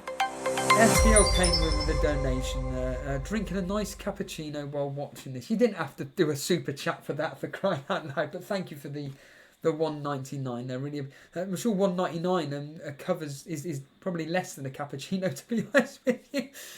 But thank you for that kind donation there. Really appreciate the funny sentiment there. So there we have it. I mean, someone's just made a point there.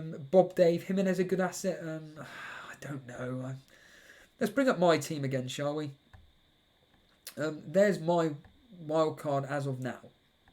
That is my wildcard. Oh, and by the way, I haven't actually advertised this point. If anybody wants, there we are, Kev. And let's bring on Kev. I haven't actually been talking about Discord much, but Discord, you can come live on air. Just get on the waiting room, and I'll be more than happy to bring you live on air. And just to let you guys know as well, this is the last stream for the next 2 days. So make the most of this specific stream, because I'm not going to be here for... I know it's a bit of a break, to be fair. I get that. But I'm on holiday, and not abroad or anything, but I'm unable to access anything whatsoever in the sense of doing any live streams. So this is the last stream from myself for the next 2 days. So Tuesday and Wednesday, there's going to be nothing from myself or Jason. That's probably a good thing, to be fair. We don't want to oversaturate, but we do pride ourselves on the fact that we are virtually a daily live streamer. And for anybody that is watching this live, that is enjoying the show, by all means, if you haven't subscribed, hit that subscribe button. If you are enjoying what we're doing right now, just simply hit that like button. But we will bring on Statman in a couple of minutes' time, and we will discuss my wildcard. We'll immediately get his thoughts on the minus 48 that Gorilla Snow has done, because I just think that is so absolutely dramatic at the moment. And yeah, let's bring on Kev, aka Statman. Hopefully this will work, because we had some difficulties the other day. Hopefully this will work. Statman, are you there? Steve-o. Yeah, it works. Thank you. We had some technical issues the other day and I couldn't hear anybody, but this is... I'll get your immediate thoughts, Statman, on Gorilla Snow's minus 48. So we just discovered that he's a serious player, didn't we? It's not just a troll thing. Well, he's a veteran player, playing since 2010. Yeah, I agree with one of the lads who was saying that a team never warrants that big of a change-up. It just can't pay for itself in my eyes. You can't change every player in your team and expect them all to, you know what I mean? If a couple of tweaks is easy enough. Sorry, Kev. Yep. The Cape FPL has donated £2. Again, you really don't have to donate. You've already... The fact that you remember for $1.99 is perfectly fine. Thank you for the kind donation of £2 there. Really appreciate it. It's his day off, and I'm keeping him entertained for the next X amount. Blimey, we've been going on for 2 hours. Fair play. And Jason there is demonstrating the emojis that you can get. And that's brilliant. And FPL Penguin, I don't know if that's part of or he's made one himself, but he's put up a little coffee sign in the emojis as well. But Jason's using the customised emojis that you can use in chat. And there he is again. Oh, brilliant. That's excellent. And Cy Bellamy straight away saying, you're going to be on until 10 o'clock, right? No chance. You never know. Depends how the conversation. And Jordan, even you're I can using do it. Hey. Again, if people are wondering how Excellent. we're using customized emojis, it's part of the membership package, but we're not going to go into that. But Statman, let's talk about this minus 48. Aussie boy, I'm not going to talk about the membership other than I would just go back, rewind the stream, because we've been discussing the membership to death, and I don't really want to be promoting it because myself, Jason, and the moderators are going to be specifically talking about it tonight, about the benefits of what we can do. So, Morning Brew, welcome to the stream. I'm with you, FPL Penguin. I'm a Nescafe man myself. Got to get that in. But here we go. Right, Kev, we can we can now talk about this minus 48 that is up on screen right now. So this is the brand new team that Gorilla Snow's saying. Kev, number one, you were saying about it doesn't warrant a minus 48. Nothing does. So divulge into that opinion straight away, even though I know what you mean. You know what I mean? Like a couple in my personal mini league, there's been a couple of lads take huge hits, trying to turn the season around. Exactly. Jason, minus 16s, minus 20s. And I just think I can't remember a massive hit paying off for anyone of memory in the last few seasons. Do you know what I mean? I can always remember them when they try and work out what the old team does, that it pretty much break even at best, if not, I was better off leaving my team how it is. So, yeah, but it's a game at the end of the day, and it's another wild card, isn't it? And there's nothing more fun than when you get to redo your whole team. And looking at his team, I like it. I've just been writing down a few things there, and like I'm frazzled with FPL at the minute, Steve-O. It's just I feel like just zombieing my team as it is, because I can't fathom what to do.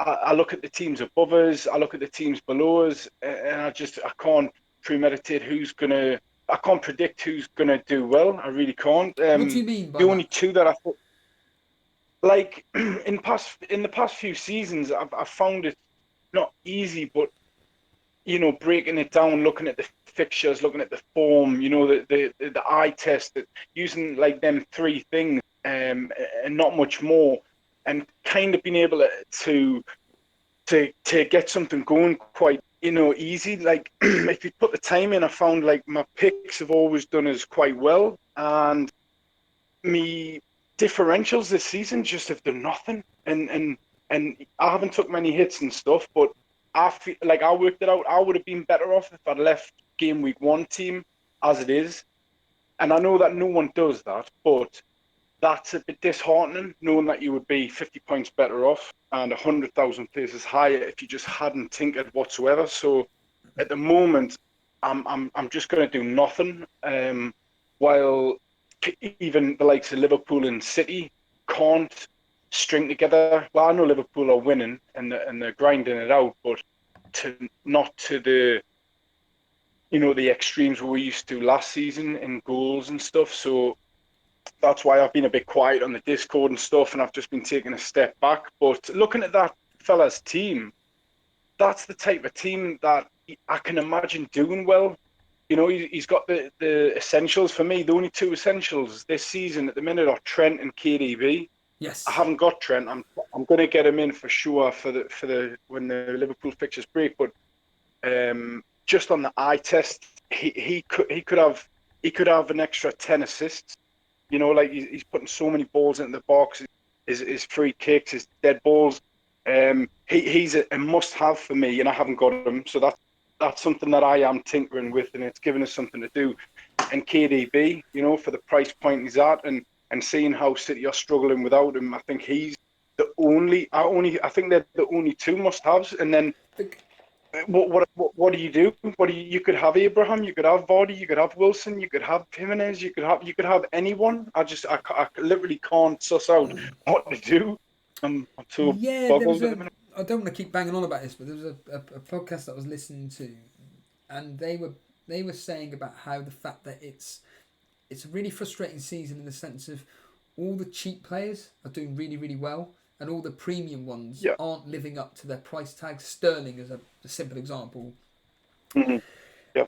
And I'll ask you this. I know this is the discussion that is going to be the death of us, but Kevin De Bruyne, who do you partner him up with from an attacking point of view regarding Man City? Is it Aguero, Sterling, or is it outside the box with Mahrez? Oh man. Well, my biggest boosts were the weeks where I captained Aguero, and he got his hauls. But apart from that, like it's like when we talked about earlier in the season, chopping and changing and moving around from premium assets. I, I don't think you could have done brilliantly just sticking to one, could you, Steve? Because Sterling's had his moment and then gone, and then Aguero's had his hauls and then he's returned, sixes and fives, and he's come on and grabbed the odd assist.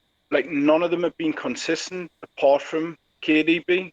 So going forward, what can we base that choice on? That's what I mean. I've got Aguero and Sterling, and I'm thinking, what can I do? Do I get rid of Aguero? Do I get rid of him just before he hits the hat trick? Like Sterling, he's well underperforming, and he's burning a massive hole in my budget at that price. But I just don't know what to do instead of him. Like if I go Morris and then Sterling gets a brace and he hits form, and I don't know. I literally don't know. I think you've got to have KDB, and then it's a lucky dip on the rest. Up on the screen right now, we've got your team, and I know you've just mentioned that you kind of like sick to death of, well, not sick to death, but you've kind of gone through a period where you just don't want to be listening or talking about fantasy football, which I fully appreciate. So for people listening on audio, Kev's team is Heaton in goal, Vertonghen, Diop, Lundstrom, Cantwell, Mane, Sterling, McGinn, Abraham, Aguero, Pukki, and then on the bench, this is just last game week, De Bruyne, Montoya, and Kelly. I remember talking about actually your team the other day, and I know we don't want to be. I know we don't want to be looking back, but the Montoya. I know for a fact that we didn't get a chance to speak to you. Montoya and Kelly on the bench. You must have been feeling sick. Not really, because I couldn't have played them. I just couldn't have. I understand why Palace you didn't play them. I'm not. You know what I mean? But I don't get good at Steve-O. It's like if I make the right choices and it goes the wrong way, then I'm good with that. If I make the wrong decision, like if I'd played Montoya, if I'd gambled and he'd ended up on -2 and Lundstrom had picked up an assist, then I would have really kicked myself. So I'm all right with that. I'm all right with me bench doing well against the grain. Do you know what I mean? But yeah, it's always a nasty thing when you have a bad week and you see 6s and 7s on your bench. But yeah, I don't ever feel too bad about them calls. I mean, Gravy Dave is making a point that all logical moves this season have just not worked out, and that just feels like a repeat of my season last year when it came to Jason. Anything I seemed to do from a differential point of view, it paid off, but not to catch up with Jason, because Jason's differentials would just do exactly the same. A bit like his free hit team this specific week, where all my differentials that I had, they all just did exactly the same as what Jason's differentials are. But going back to your team here, obviously we're approaching game week 9. It's only Monday, for crying out loud. But have you thought about any potential transfers that you could be doing, or are you just going to be sticking with this team? Well, I've got 2 free transfers, and in all my career, I've never let one burn, so I will have to do something. But honestly, Steve, I haven't got a clue. I've got you're sticking. I'm a bit geeky, Sorry? You're sticking with the Pukki Cantwell Norwich, in other words. You're confident with them moving forward? Not really. They've done with dirty over the past 3 games or so, but Cantwell, he's my 5th midfielder in all fairness. De Bruyne's fit, so I can't really see anyone that jumps out that's worth a transfer. But Pukki, I probably am going to hang on to Pukki and give him another another shot because it's once again I don't know if it's worth taking him out for the people in the price range. But I will have to make one transfer. It's looking at this yellow. I don't know what's up with Heaton. I don't know if that's a serious injury. I think But he's like, back. I think he's been confirmed. is He's he? fit. Well, Yeah. oh, that's all right because I would hate to go in without a fit keeper. But like, I've got players that are due to go out on certain weeks, so I'm like a bit of a geek and I make me graphs and I know like the Tongan's got to go out on game week 10. Before Spurs' fixtures turn. Game week 12, I'll look to move at least one of my City assets out, as they come into a bit of a sticky run of fixtures. So like I've got things in the pipeline, but right now I haven't got anything that looks beneficial. Like blatantly. You see, this is the worst situation to be in when you've got 2 free transfers, as you just mentioned, but you don't feel that you need to do anything with your players whatsoever. I was thinking just literally off the top of my head, but I don't think you could do it. Pookie and Cantwell out for Wilson and somebody, or even Vertonghen out and Pookie out for Wilson and whatever defender you could fit in potentially. I don't know, but it is your situation at the moment. You're happy though with the triple Man City though. With triple City, Yes. did you say? Yeah, you're happy with that.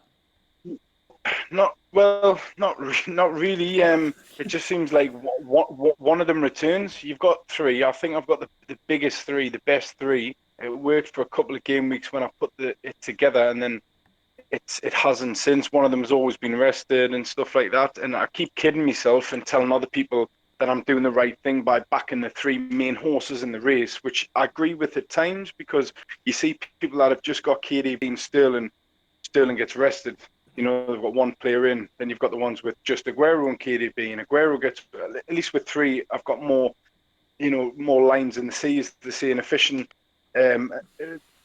analogy. But no, game week 12, I'll look to move some of them out because I'm just looking for my FPL geek pad. But 12, yeah, they play Liverpool and then Chelsea. And then they've got a couple of away games against Newcastle and Burnley, and then they've got Man U and Arsenal. So if anything, that's when I'd look to use the funds elsewhere for them 6 game weeks. Maybe I'd love to end up with Salah and Mane. Like I'd love to, as Liverpool's fixtures swing on game week 13.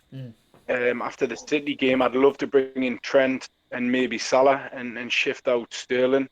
So that's something, but that's the next thing, the major thing in my FPL diary, Steve-O. It's like a month away. I don't know what to do at the minute. Looking at that team, what sorry. Well, Gravy Dave is making the point. Maybe Pookie out for King, Cantwell for Hudson-Odoi. That's what he's suggesting. Yeah, I like Hudson-Odoi. I want to hold on to Pookie, Steve-O. I think I've got to give him like Bournemouth and then Man U. Bournemouth, Man U, Brighton, Watford. Like just them 4. I got him at 6.5. Do you know what I mean? If he doesn't return in 2 of them games, Bournemouth, Man U, Brighton, Watford, like all 4 of them league goals. Well, not really Brighton. It's strange that you look at that and Brighton are the best defensive. Yeah, I've been told as well that Brighton are actually, you know what? They're looking actually pretty solid defensively. Yeah. And they've been very unlucky. They are. Conceding in certain games. So Yeah. I certainly think you having Montoya is a great asset. Yeah. I'll give Pookie. I'll just give Pookie them 4, Steve. I'd love it if everyone's uploading him and he hits a couple. He gets a couple of braces. I'd just love it. They're the ones that really stick with you. So no, absolutely. I'll keep on and can't welcome to sit on the bench. We'll just quickly go over my team then, and your thoughts initially on my official wildcard team as it stands right now in the 3-4-3 with Aubameyang, Vardy and Abraham up top. Your thoughts just straight away on that specific team? Stream. Yeah. Is this your team I'm looking at the minute, Steve? What's your lineup? 3-4-3 with Alexander Arnold. Yeah. Ollie Pair. De Bruyne, Armani. It looks good to the eye, Steve. You've got Trent. Mount, someone that I'm kicking myself for. I kept telling myself, just a flash in the pan, it's not going to keep going, and he just keeps returning. So I like the Mount pick for sure. Yeah, I mean, you were talking about players that are not necessarily you were talking about players that are consistently returning, and the answer is there aren't any apart from Mason Mount, Abraham, Aubameyang, and frustratingly, of course, he did nothing against Bournemouth. De Bruyne, of course. Could you throw Mane in there? I suppose so. But really, within the game itself, there's nobody. I mean, if we were to look at, for example, the top performing players. In fact, before I continue, I want to bring on another caller. Norbs. So Norbs, if you're listening right now, we're going to get you on in a few seconds to just quickly talk about my wildcard team, etc., etc. I mean, straight away, someone's mentioning Maddison and FPL Penguin making the point about Maddison and Leicester's fixtures looking nice, but again, their players just aren't consistently returning. That's the problem. It's like 1 week I keep saying this. 1 week it's Vardy, next minute it's Maddison. But Norbs, let's bring on Norbs, shall we? Good morning, Norbs. Hi. Good morning. We're discussing my wildcard team and moving forward. I mean, what are your thoughts on my team at the moment? Oh, there's some connection problem. Norbs, you sound like you've put a pillow over your head, or someone's put a pillow over your head, and if there's some way of maybe essentially taking the pillow off your head or moving away from the microphone, I can't make out a word you're saying unless you've been kidnapped and you're telling us, please help me, I've been kidnapped. But we'll try Norbs in a minute there, mate. But I've been playing around with potentially, Kev.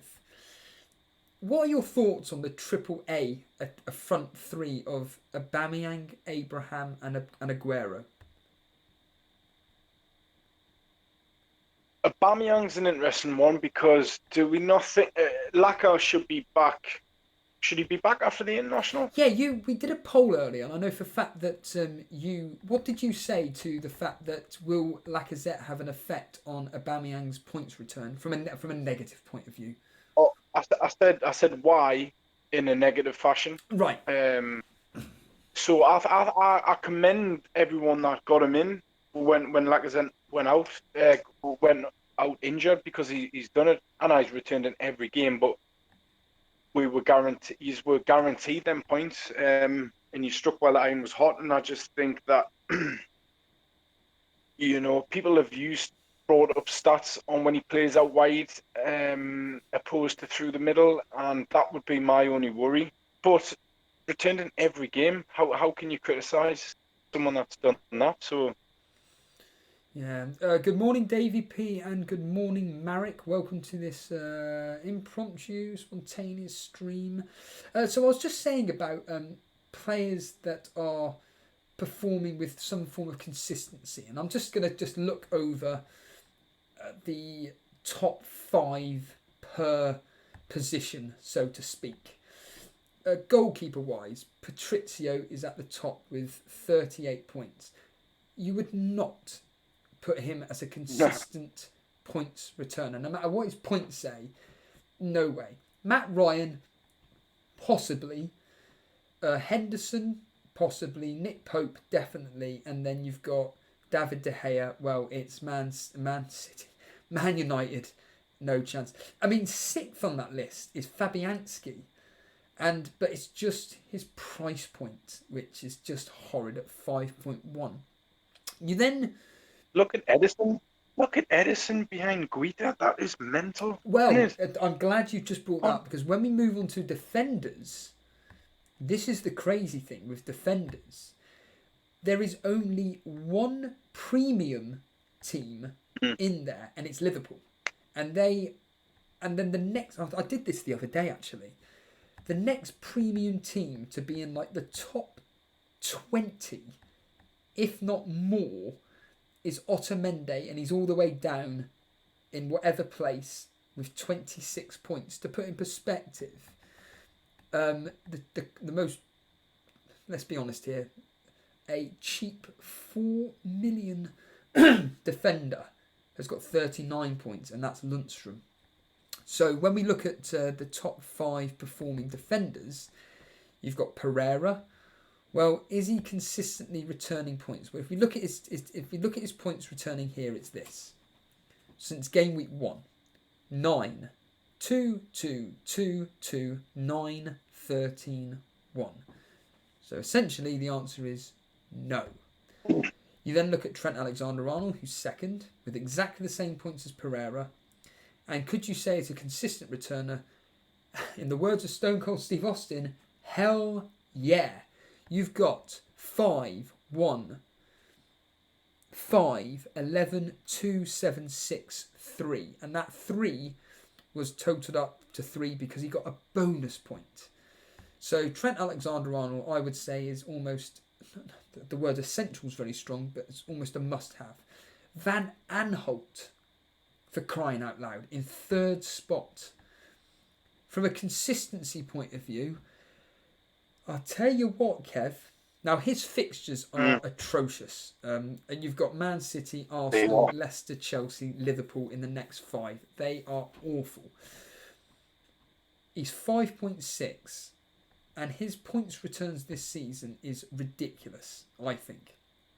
So since game week 1, 6, 2, 10, 6, minus 2, 2, 6, then 9. So he's actually almost on a... Well, he's 1 point behind Trent Alexander-Arnold, for crying out loud. That's ridiculous.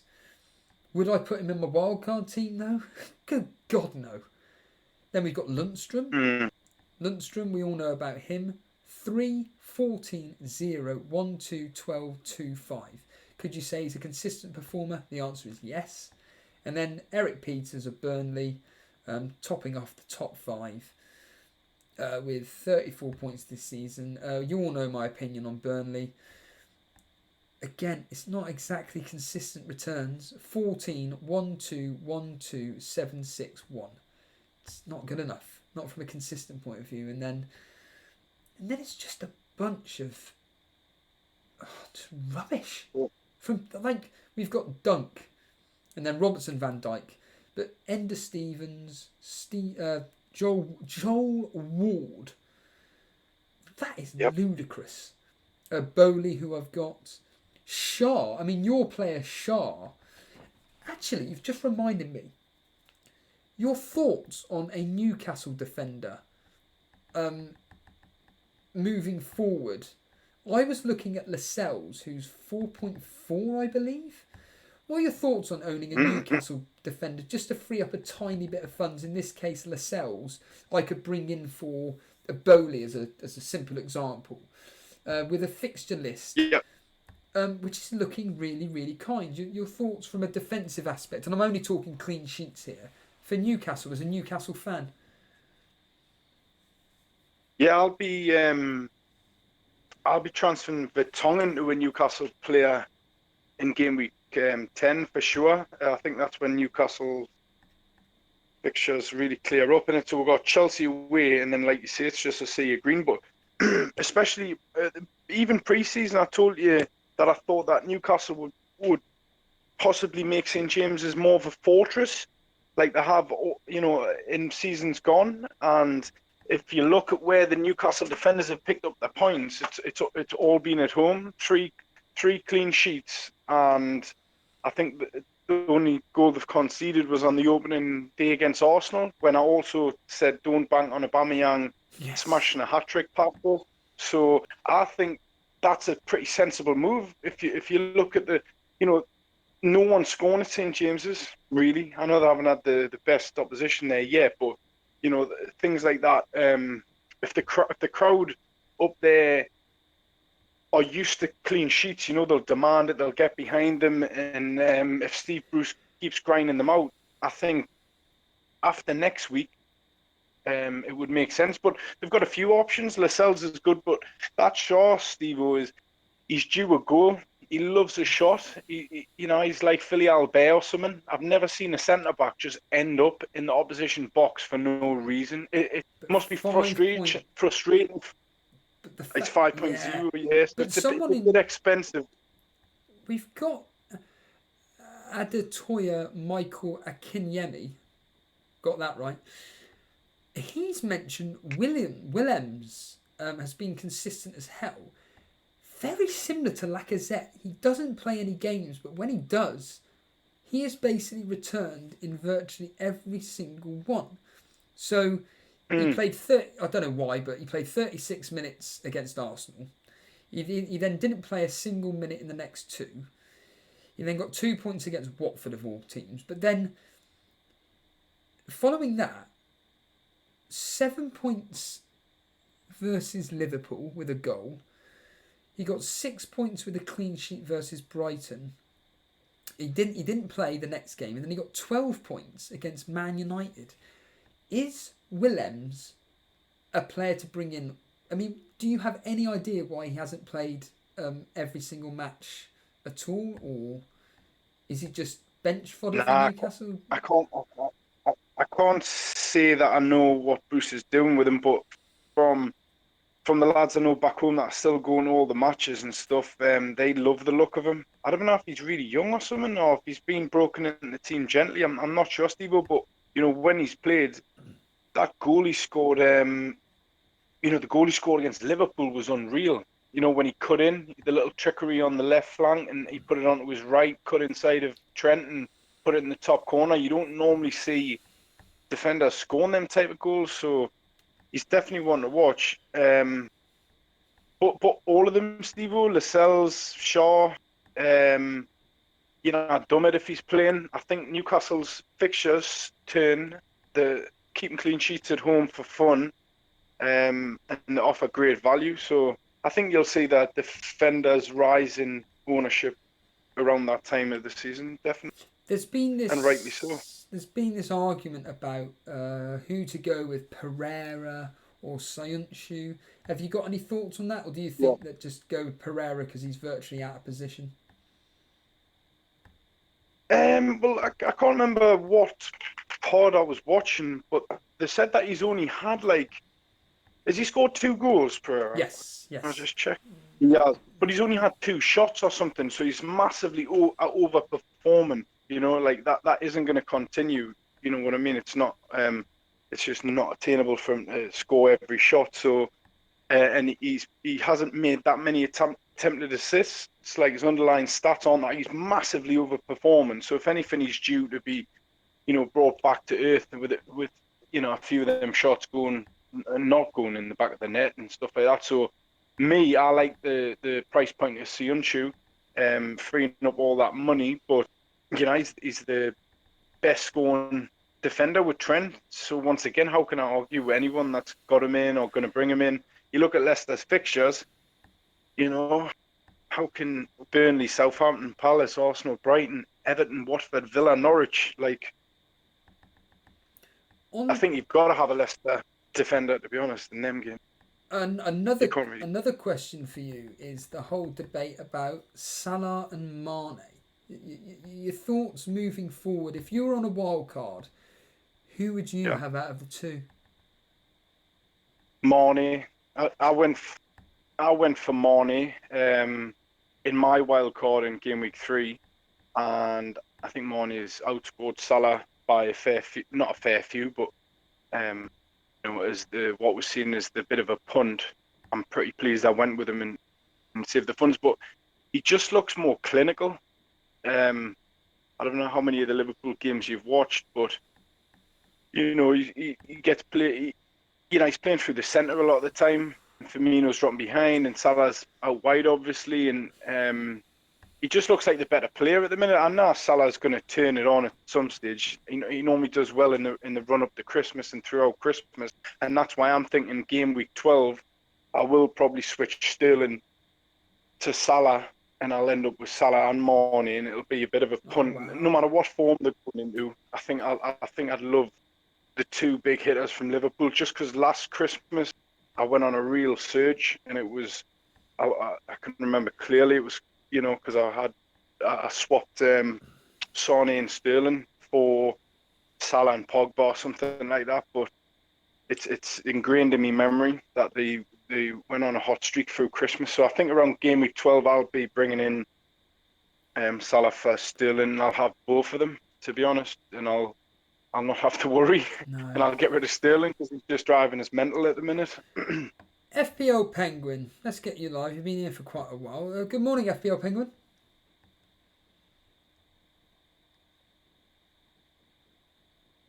Hello, Penguin.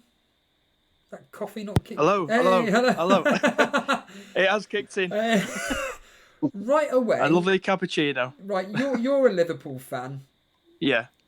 Your thoughts on Mane ahead of Sterling? Now, right before you answer that, up on screen right now is a team that I've just put together, and it's different again. So the players that I've changed is Soyuncu in for Pereira. We've got Lascelles in for Bowley. We've then got Salah in for Mane, but then up front we've got Aguero in for Aubameyang. So that means that I've got Aguero, Vardy and Abraham up top. So the 3-4-3 would be Soyuncu and Alexander-Arnold as my main two defenders, and then it would be a rotation between Lundstram, Lascelles and Rico. Obviously the midfield four of Hudson-Odoi, Salah, De Bruyne and Mount, and then the front three of Aguero, Vardy and Abraham. So straight away, Penguin, Mane or Salah, which one for you if you had to choose? Well, I've gone for Mane. I've stuck with Mane for quite a few weeks.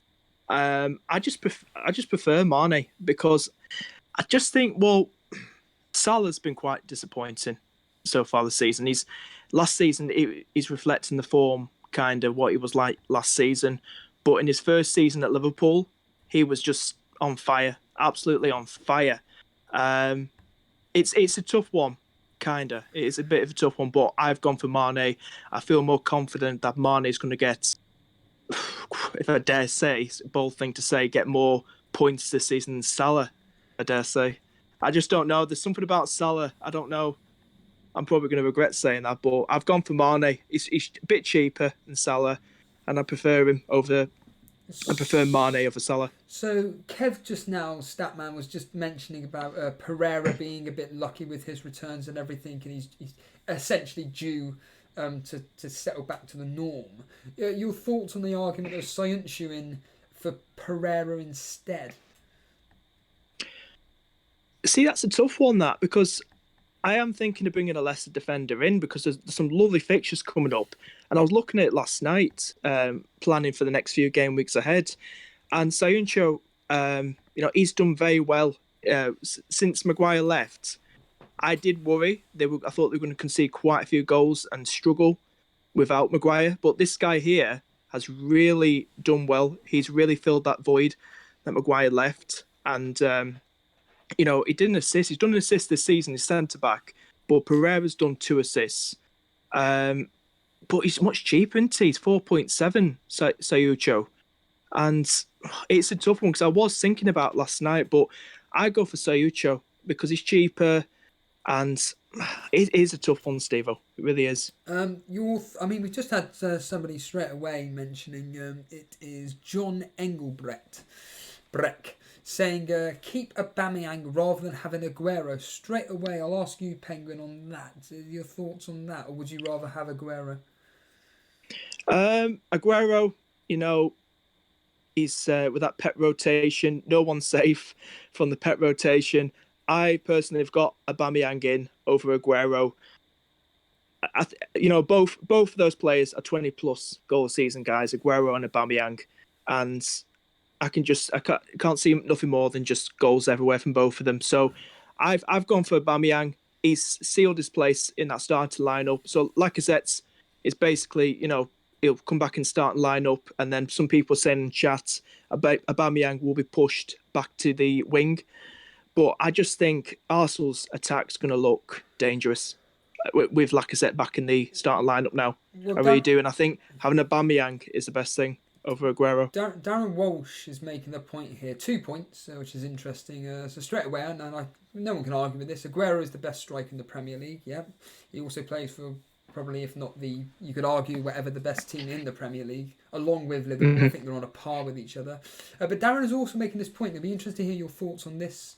Penguin saying that Salah's attacking edge has gone, especially as Mane made such a fuss when Salah never passed to him. So when Salah will be going through on goal, and he may have Mane as an option, he may have second thoughts. Your opinion on that? Well, I remember that. I can understand Mane's frustration because I think I've got the correct player here. Ian Robben, who used to play for Bayern Munich, he was a bit like Salah. A bit, selfish and not passing the ball. He didn't really. He just wanted to keep the ball to himself and go on goal. He didn't really pass to his teammates, Ian Robben. So I do see similarities there between him and Salah. But Salah needs to remember he's in a team. It's teamwork, and this is really big season for Liverpool. We're going again for trying to go for the title, challenge for the title, and he needs to really get his head together. And remember that he's in a team. It's frustrating being a Liverpool fan and seeing Salah not work as a team. Statman, ask your instant opinions on Aguero versus Aubameyang. Which of the two would you have if like me, you've only got one City asset? Yeah, only had one City asset. It's so close, Steve. You can argue both sides of the coin in it. You'd say Aubameyang's more likely to get more minutes, but Aguero was probably more prolific. But oh man, I don't know, Steve. I've got Aguero, and I wouldn't bother switching him. I'm not envious looking at Aubameyang owners. I just think it's going to be, it's 50-50 on that one. I don't think it's going to be a big difference either way. But if you've only got one City asset, and one Arsenal, then you're covering the two best. You know what I mean? You've got a foot in each corner, but nah, it's going to be pretty close between them two. At the end of the season, there's not going to be much in it, is it? No, Penguin. I'll just quickly ask you about your thoughts on maybe having Lacazette instead of Aubameyang, or do you think that's just absolutely ridiculous? I think it's 50-50 to be fair, but Aubameyang over Lacazette definitely. I wouldn't say it's ridiculous, but Aubameyang definitely over Lacazette because Aubameyang is, I don't know, definitely over Lacazette. I know he's cheaper than Aubameyang, but I just rather Aubameyang. He's just got that flair in him. He really has, and he can pick up assists. But I'd rather Aubameyang over Lacazette.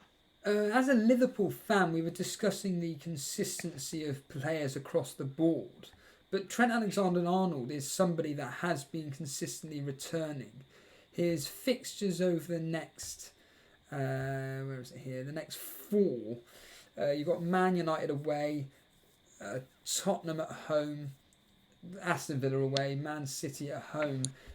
Trent Alexander-Arnold, is he a player which in those 4 fixtures could still get you more than 2 points in those games? And do you think he's worth having?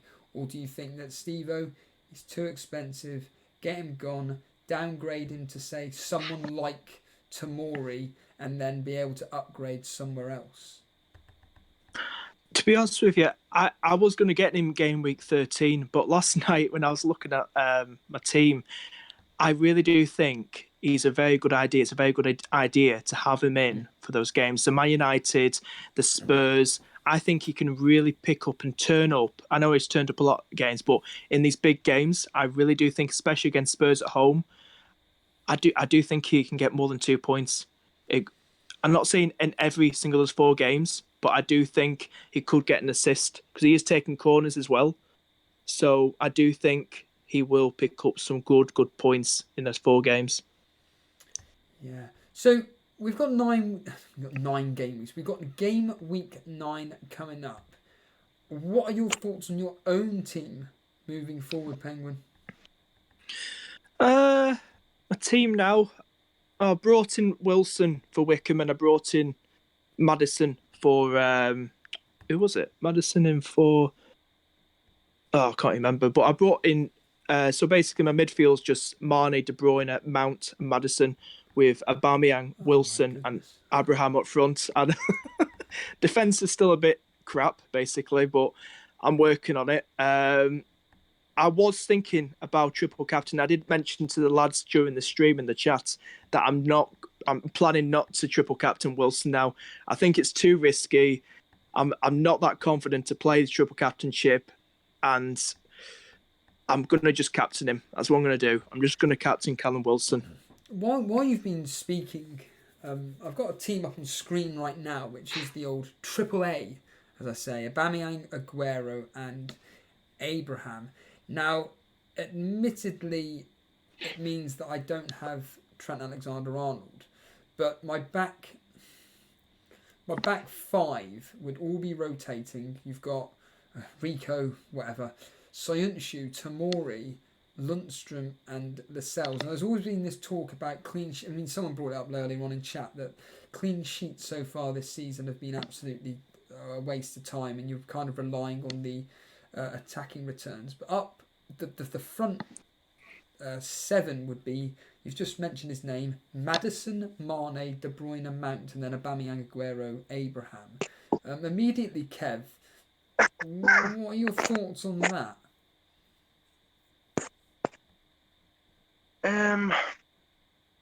Yeah, I'm with what you were saying more earlier in the stream about Madison and Vardy, etc. Steve, it's just they don't excite us enough to want to put me chips in on Madison or Vardy.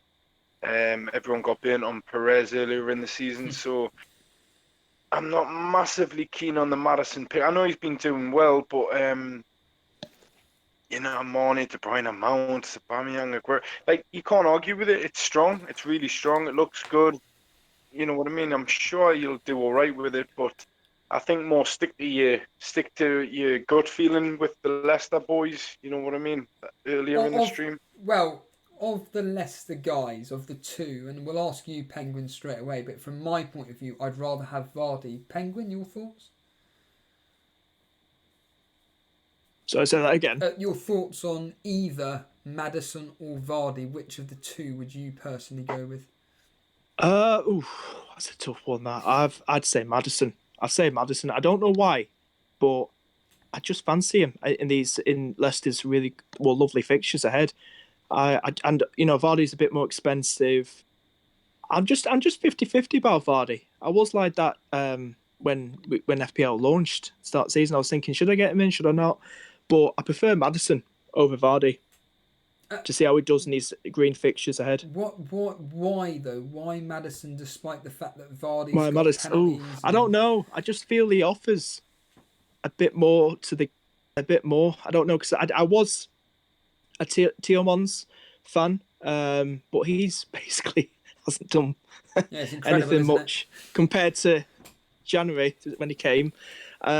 So I can't really give you a good reason, Steve-O, because I just prefer him. My issue with Maddison is he's played 7 out of 8 fixtures, and I just can't stand this argument about, yeah, but he missed Newcastle, so it kind of skews the no, it doesn't. He didn't play. End of discussion. So you can't.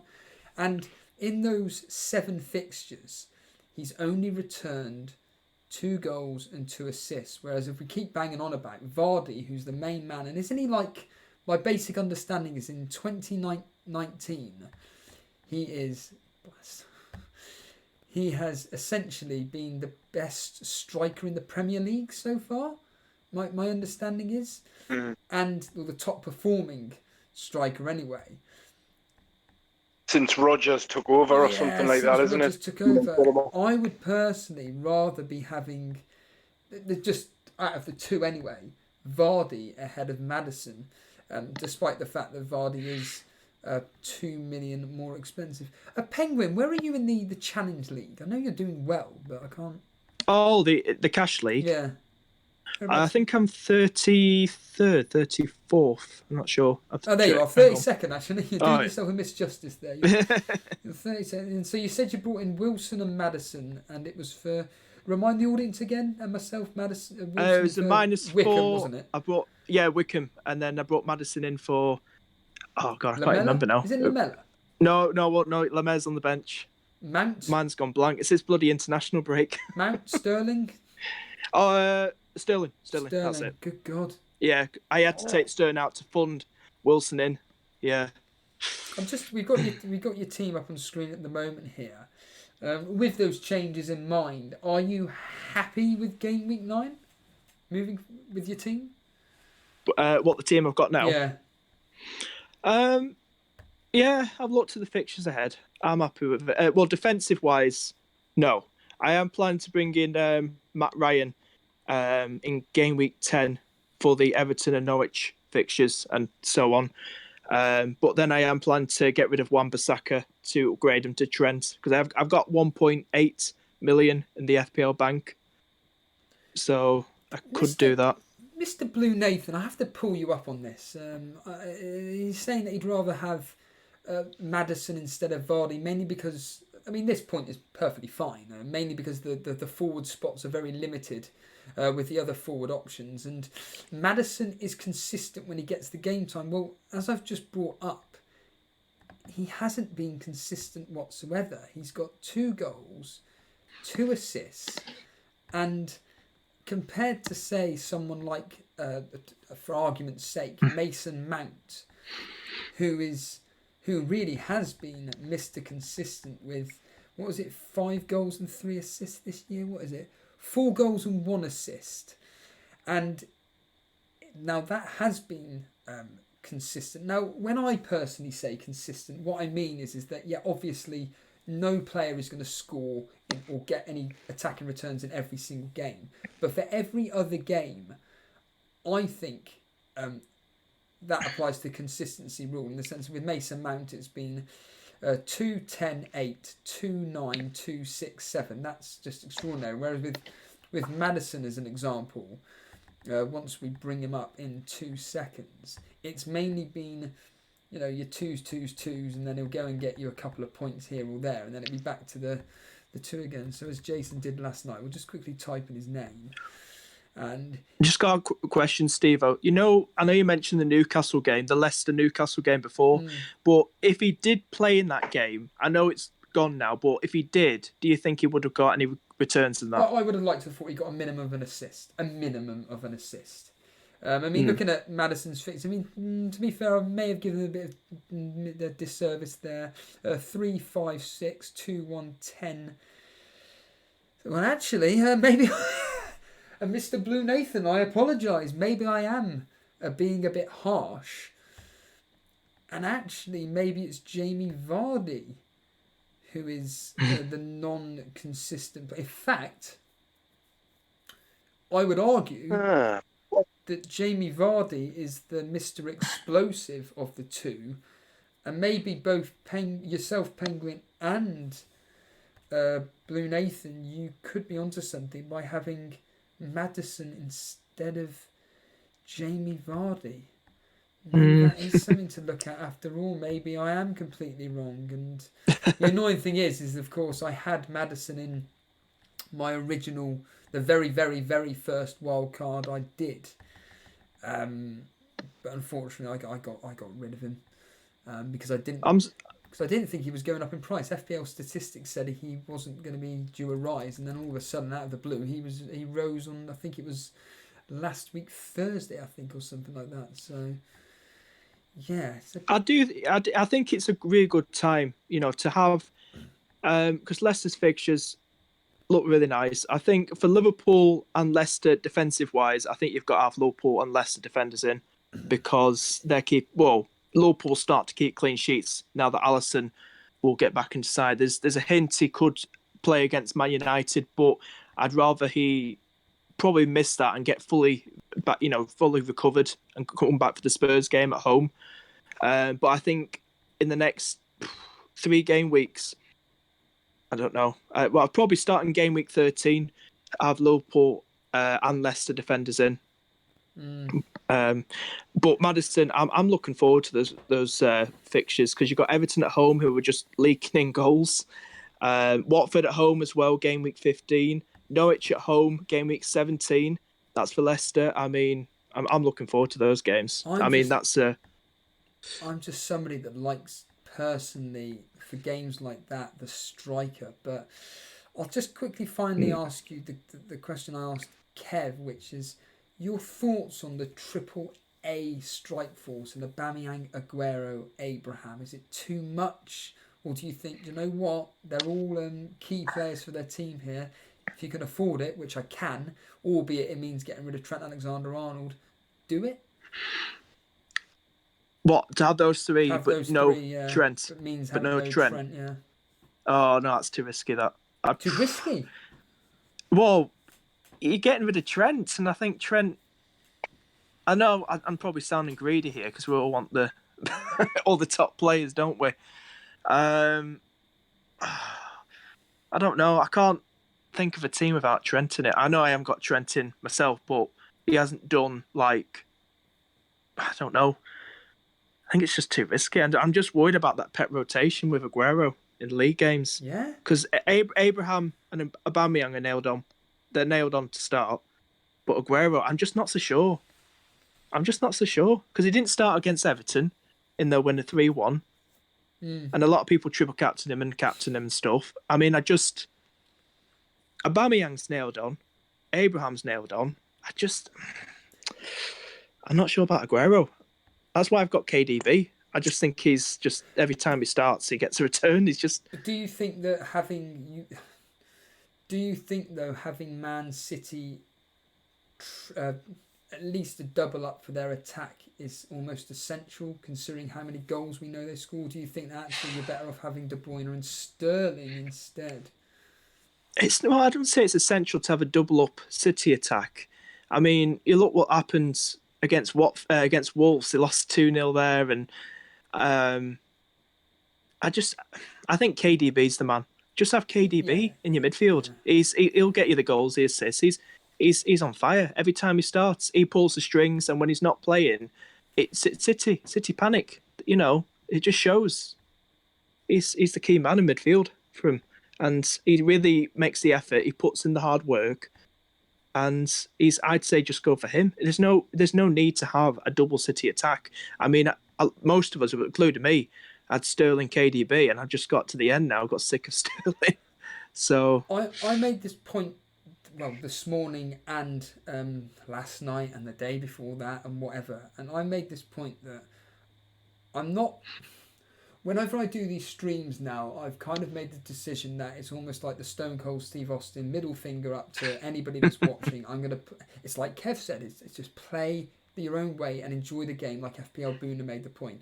And when Saturday comes around, right, and I have the front three, and I really do think I'm going to do this. I really do think. I just like the look of. I'll do it for official purposes only. I just love the front three of Aubameyang, Aguero, and Abraham. And it comes to Saturday, and I hit the confirm button.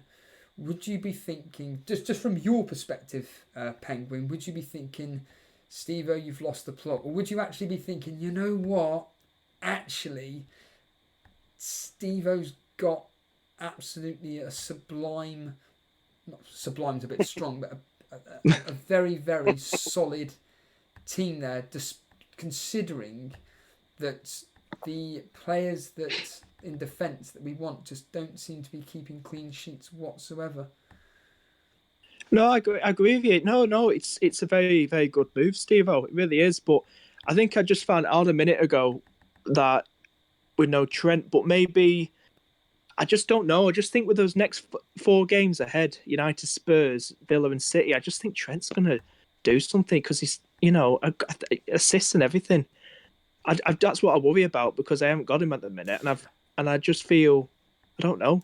But I do like. Don't get me wrong. That forward line, Aubameyang, Aguero, and Abraham. That's just like a dream forward line. That It's just the reliance on clean sheets with defenders. Now I know Trent Alexander or whatever position he plays is a slight anomaly in the sense of actually he's more of a flaming a winger rather than a defender. But I mean, up on the screen right now, my defence is Rico, Tomori, Soyuncu, Lundstrom, Lascelles.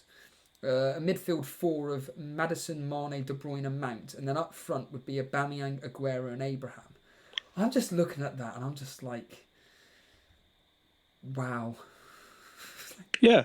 Like genuinely. That's what it's all about. Wow. And I mean, if I go on to FPL statistics, none of these players are going. There's no players, according to this, that are going to be going up in price. Although I don't know why. For some reason, the Maddison price rise came out of nowhere because I was on the site and it wasn't telling me that Maddison was going up in price whatsoever. There's nobody here that I'm seeing on the FPL statistics site in this team, in my old team, so to speak, at the moment, that's going up in price, other than Trent Alexander-Arnold, but he's at 70%. So he won't be going up in price for at least another 2 or 3 days. In fact, as we keep banging on about, the closer we get to deadline day, that's obviously when, price rises are going to be happening. Do you know what? I'm just looking at that and I'm like, It's amazing. No, it's amazing, Steve. Don't worry about it. I was just saying about Trent. That's the concern. It's the yellow flags of Maddison, De Bruyne, and Dendoncker. I think Maddison's got a cold, doesn't he? Yeah, it's something ridiculous. Yeah, it's something really petty that no one really cares about. I mean, straight away, Cy Bellamy's saying he loves the team. It's just insane. But don't worry about the Trent. I'm just worried for myself and for you, and anybody who ain't got Trent, because I just do think in those games. But that defense is fine. That I do really like that defense, and I really do like that midfield and forward line that you've got. So do stick with that. Do stick with that because that is good. Because you never know, City could be hurting. They'll be angry. They could go at Palace after that Wolves game. I mean, I was laughing because I'm a Liverpool fan, obviously, but I mean, they will go at Crystal Palace. They will go at them. They will. So having Aguero in your team, well, bloody hell. Yeah, Kev, we haven't heard from you for a few minutes here. Your just immediate thoughts on this team up on screen right now and that triple A. And also, again, your thoughts on not having Trent Alexander-Arnold. I think you can afford to go without Trent for a few weeks. Like Penguin says, there's a chance that he does return. There's always a chance Trent returns a goal or an assist and gets a double-figure haul. But, if there's ever a little mini run where you can afford to go without him, I think it's now. And that's why I'm not panicking to get him in until game week 12. But with Aguero, I think you're safe as houses holding on to Aguero, at least for the next 3, Steve, with Villa and Southampton coming up. He's played the last 90 of the last 3 home games. So, Pep's always favoured him at home. It seems like if we can ever, look at a pattern that emerges, it's Jesus plays away and Aguero plays at home. Now, I want Aguero for them 2 home games, Villa and Southampton. And I know, I don't think he plays against Palace, or he doesn't start, I do think City are going to tear into them after that humbling defeat. But just for them 2 home games around the corner, Steve, Villa and Southampton at home, I think to have Aguero up top is, like you say, it's exciting. You're going to start that game week, expecting something, you know what I mean, like big time. And coupled with Abraham and Aubameyang, the chances of you'd hope that they're going to get you 40 odd points between the minimum, you know. Yeah, when we look at this back line here, if we're going to be rotating consistently, you're going to be playing tomorrow at home or wherever it was, home to Newcastle. Yeah, they're home to Newcastle, but again, Chelsea defensively wise, they're not great, but whatever. Newcastle at home, and then you've got Leicester, who are at home to Burnley. It's a perfectly good fixture. So that's two of my defence sorted straight away. Lundstrom either at home to Arsenal, Rico at home to Norwich. So straight away I could do a Rico, Tomori, Soyuncu as my starting three. Then the following week, I mean, I could be here all day discussing this, but the following week I could be playing Lascelles at home to Wolves. You've then got, let's look at the two premium kind of players in Chelsea. So Tomori in game week 10 away at Burnley. Again, it's a perfectly good fixture, so I'd probably play him. Soyuncu is away at Southampton, so straight away I could be doing Tomori, Soyuncu, Lascelles, depending on what Lundstrom's got in game week 10, which is West Ham away. I can't expect anything from there. And Rico, we all know Bournemouth's leaky defence. They're away at Watford, although that's probably conclusive. What? I'll quickly ask this. Penguin, I'll straight away ask you. There's that tweet that went out about potentially Aguero being injured. Is that just a scare story, or do you think there's something in it? I have not even seen that. I saw somebody mention that yeah. in the chat, in the live stream chat, in the live stream. before I came on. I don't know anything about that, but I need to have a look at that. What tweet was it from? Something FPL, something to the words to the effect of the medical team are looking over Aguero as he didn't feature in training or something due to a niggly injury. Ooh, right. Arioko's straight away saying it's fake news. So, well, just stay confident. He might start. If it should be fake news. Yeah. Just try and look at Twitter after this for a more reliable source and see what they say. It's just from my perspective, I'm not that he's anywhere near. Let's just quickly find out where Aguero is regarding price falls. If we just quickly type his name in on FPL, yeah, he's he's nowhere near fall. Do you know what? I'm going to hit the transfer button. Right, that's done. I'm confirming. I think you're going to say triple captain there. There we are. It's done. There is my team. There you go. Official. Let's just quickly get him out. Dendonka can clear off down there. That's a lovely team, that. That is the official wildcard team I've done this morning. Now, it could all change in the next few days. For people listening in on audio, Matt Ryan in goal. It's a 3-4-3 with Soyuncu, Rico, Tomori, Mount, Maddison, De Bruyne and Mane. And then up front, Abraham, Aguero, Aubameyang, a bench of Lundstrom, Lascelles and Dendonka. Dendonka's the only one I'm just like, ugh. I don't like owning him whatsoever because he's so highly owned, he's very susceptible to a price fall. That's my concern with him. I mean, he's selected by... it's only 10% of the game now. Oh, okay. I thought he was a lot higher. I didn't realise he was so lowly owned at the moment. So let's just quickly see. There's no chance of him falling in price. So I've done it, Kev. I've done the transfers this morning. So now it's up on screen. Now it's official. Are you thinking, wow? Wow wasn't the first thing that jumped in my mind, Steve-O. I'm not that easily excited, but it looks solid. I love the rotation at the back. You know, that's something that I've done from game week 1. Like you see, you've got all three playing at home. So Rico, Tomori, you've got Lascelles and Lundstrom on the bench to come on when their fixtures are more favourable. It's a really good team, Steve-O. Yeah. You've got to be happy going forward, haven't you? Mane, De Bruyne. I mean, can't knock it.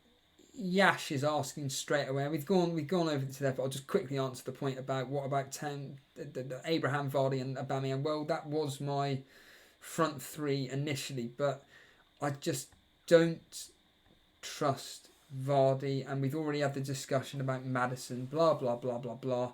And having those front three from Chelsea, we know they score goals.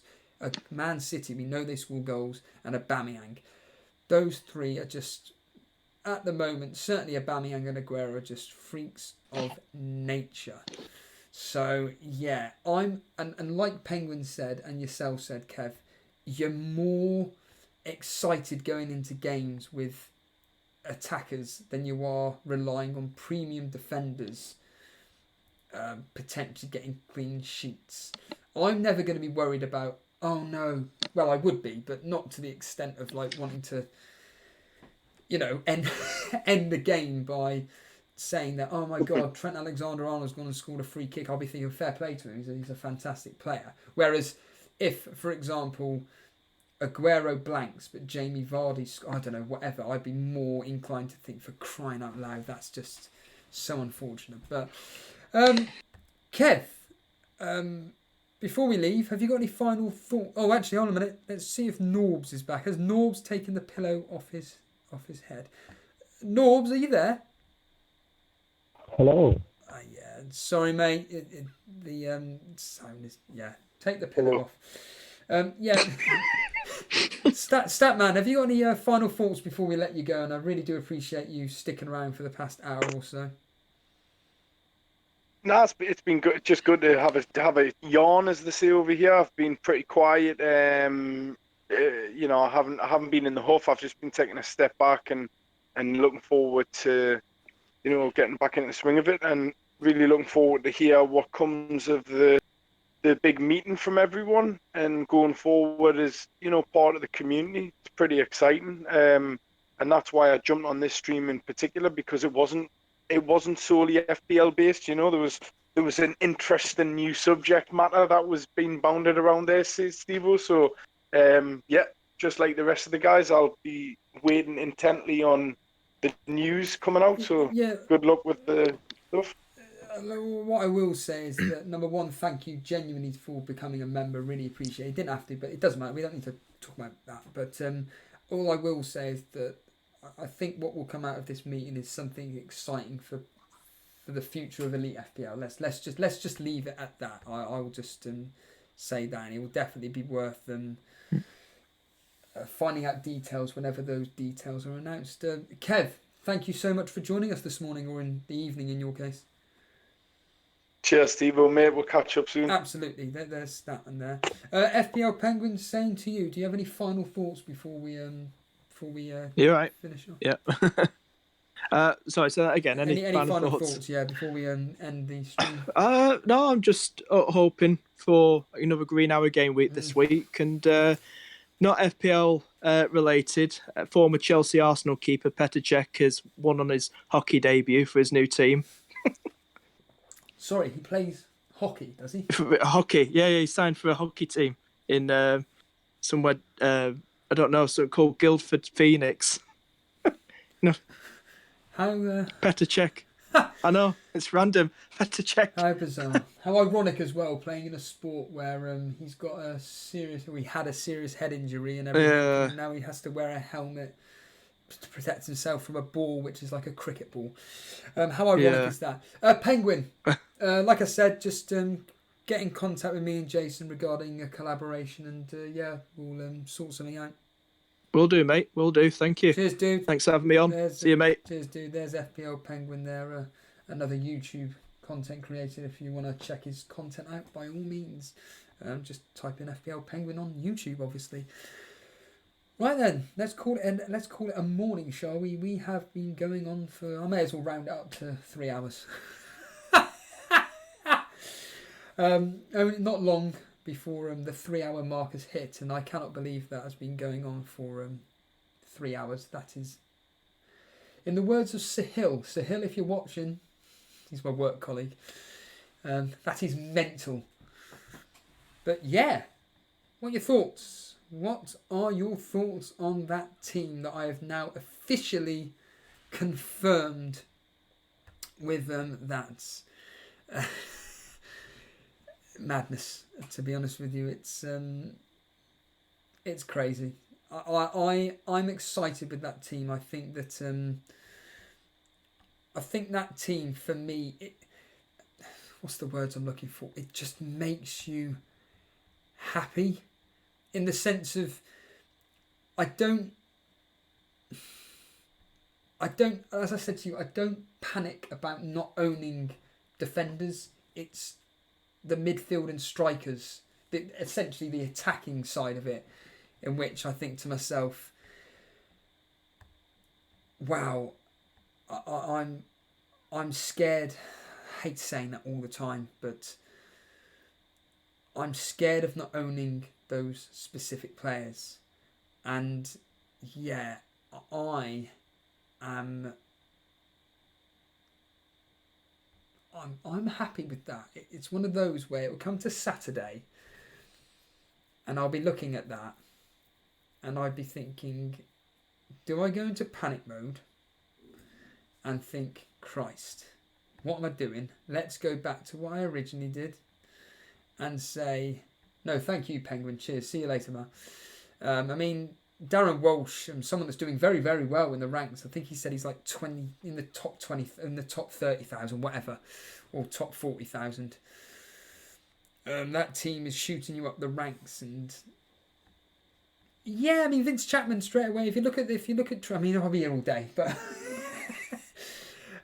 if you look at Trent as a midfielder, he's a better option than Maddison. Again, that'll be a discussion point we'll bring up on Saturday for our deadline streams. So certainly watch out for that and keep notified. But right, then I'm going to do the admin, the usual admin really. But yeah, just to conclude, I'm looking at their team and I'm happy.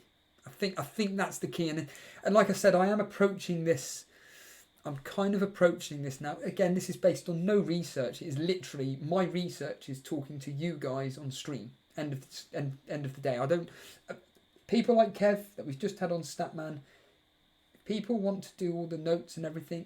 Fair play to them. If they got time to do it, it's brilliant. I used to do it myself. I genuinely did used to do it myself. But now I don't have the time to do it. I'm spending 3 hours talking to you guys and getting ideas from you lot. So that's more for me, my research basically. So yeah, let's just quickly go through the admin and then we can call it a morning really. Yeah, simply put, if you here we go, it's the usual line. The standard is this: if you have enjoyed the stream, by all means, when the stream goes off, by all means just simply hit that like button. That's the biggest way you can show the support for what myself and Jason do. And by the way, actually, here we go, John Harris. That has got to be made into a t-shirt. Here we go, John Harris. I'm going to call out Jason. I'm going to make a point about what Jason has done for me.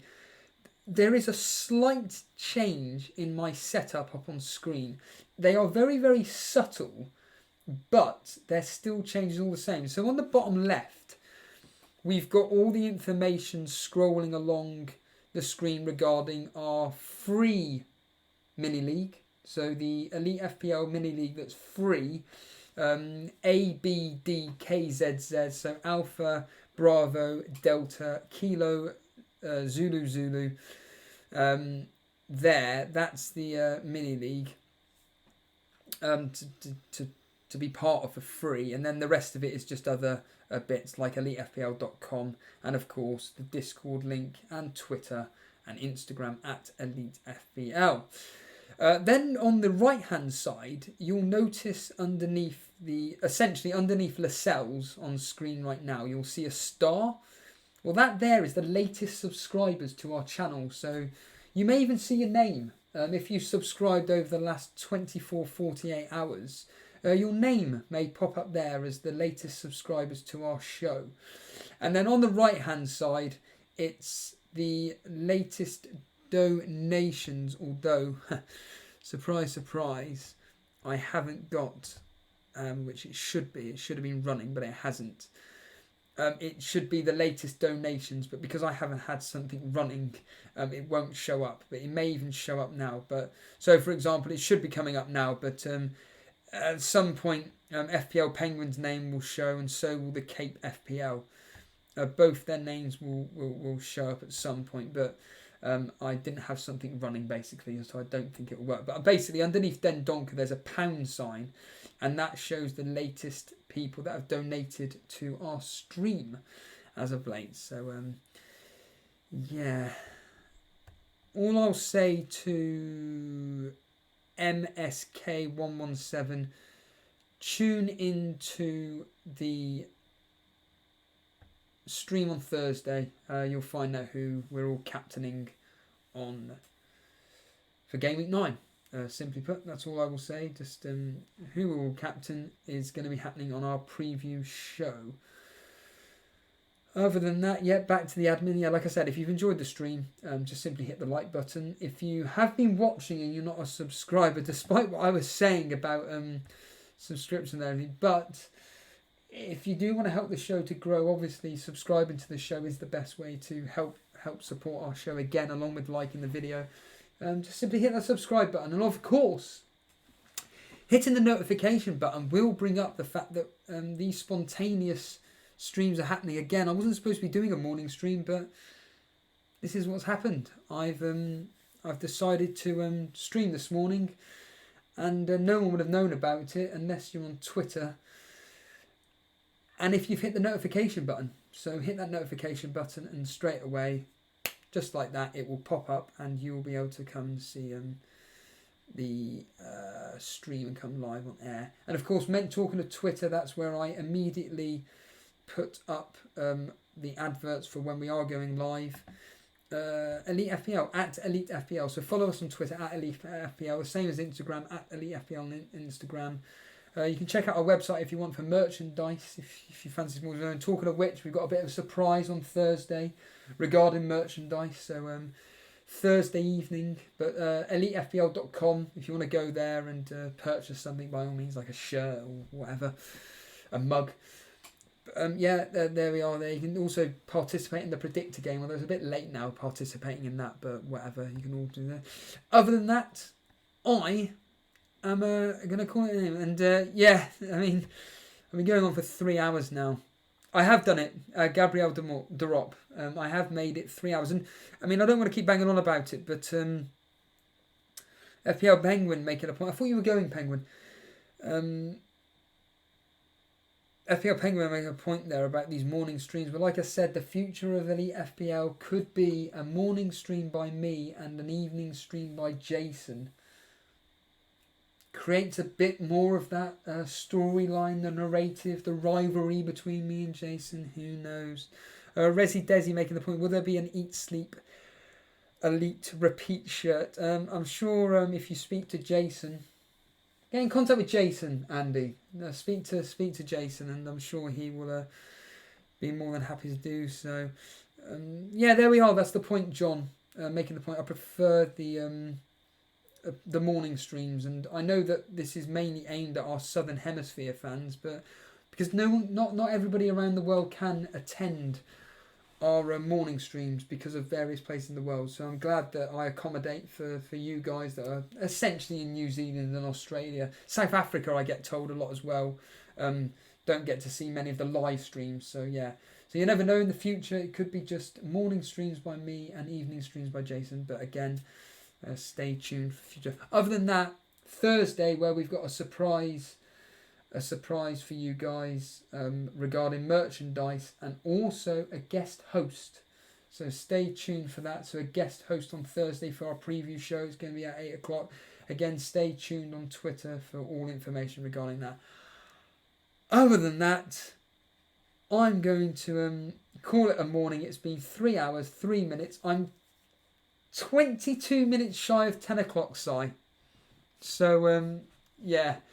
22 minutes shy of 10 o'clock. Show your love by hitting the like button. That's all I'll say. Other than that, it's been a great morning. I'm absolutely shocked how long it's gone on for. Have a good day, guys. And I will see you Thursday evening along with Jason and a special guest host. Take it easy, guys. And Yeah, have a good afternoon /morning/evening.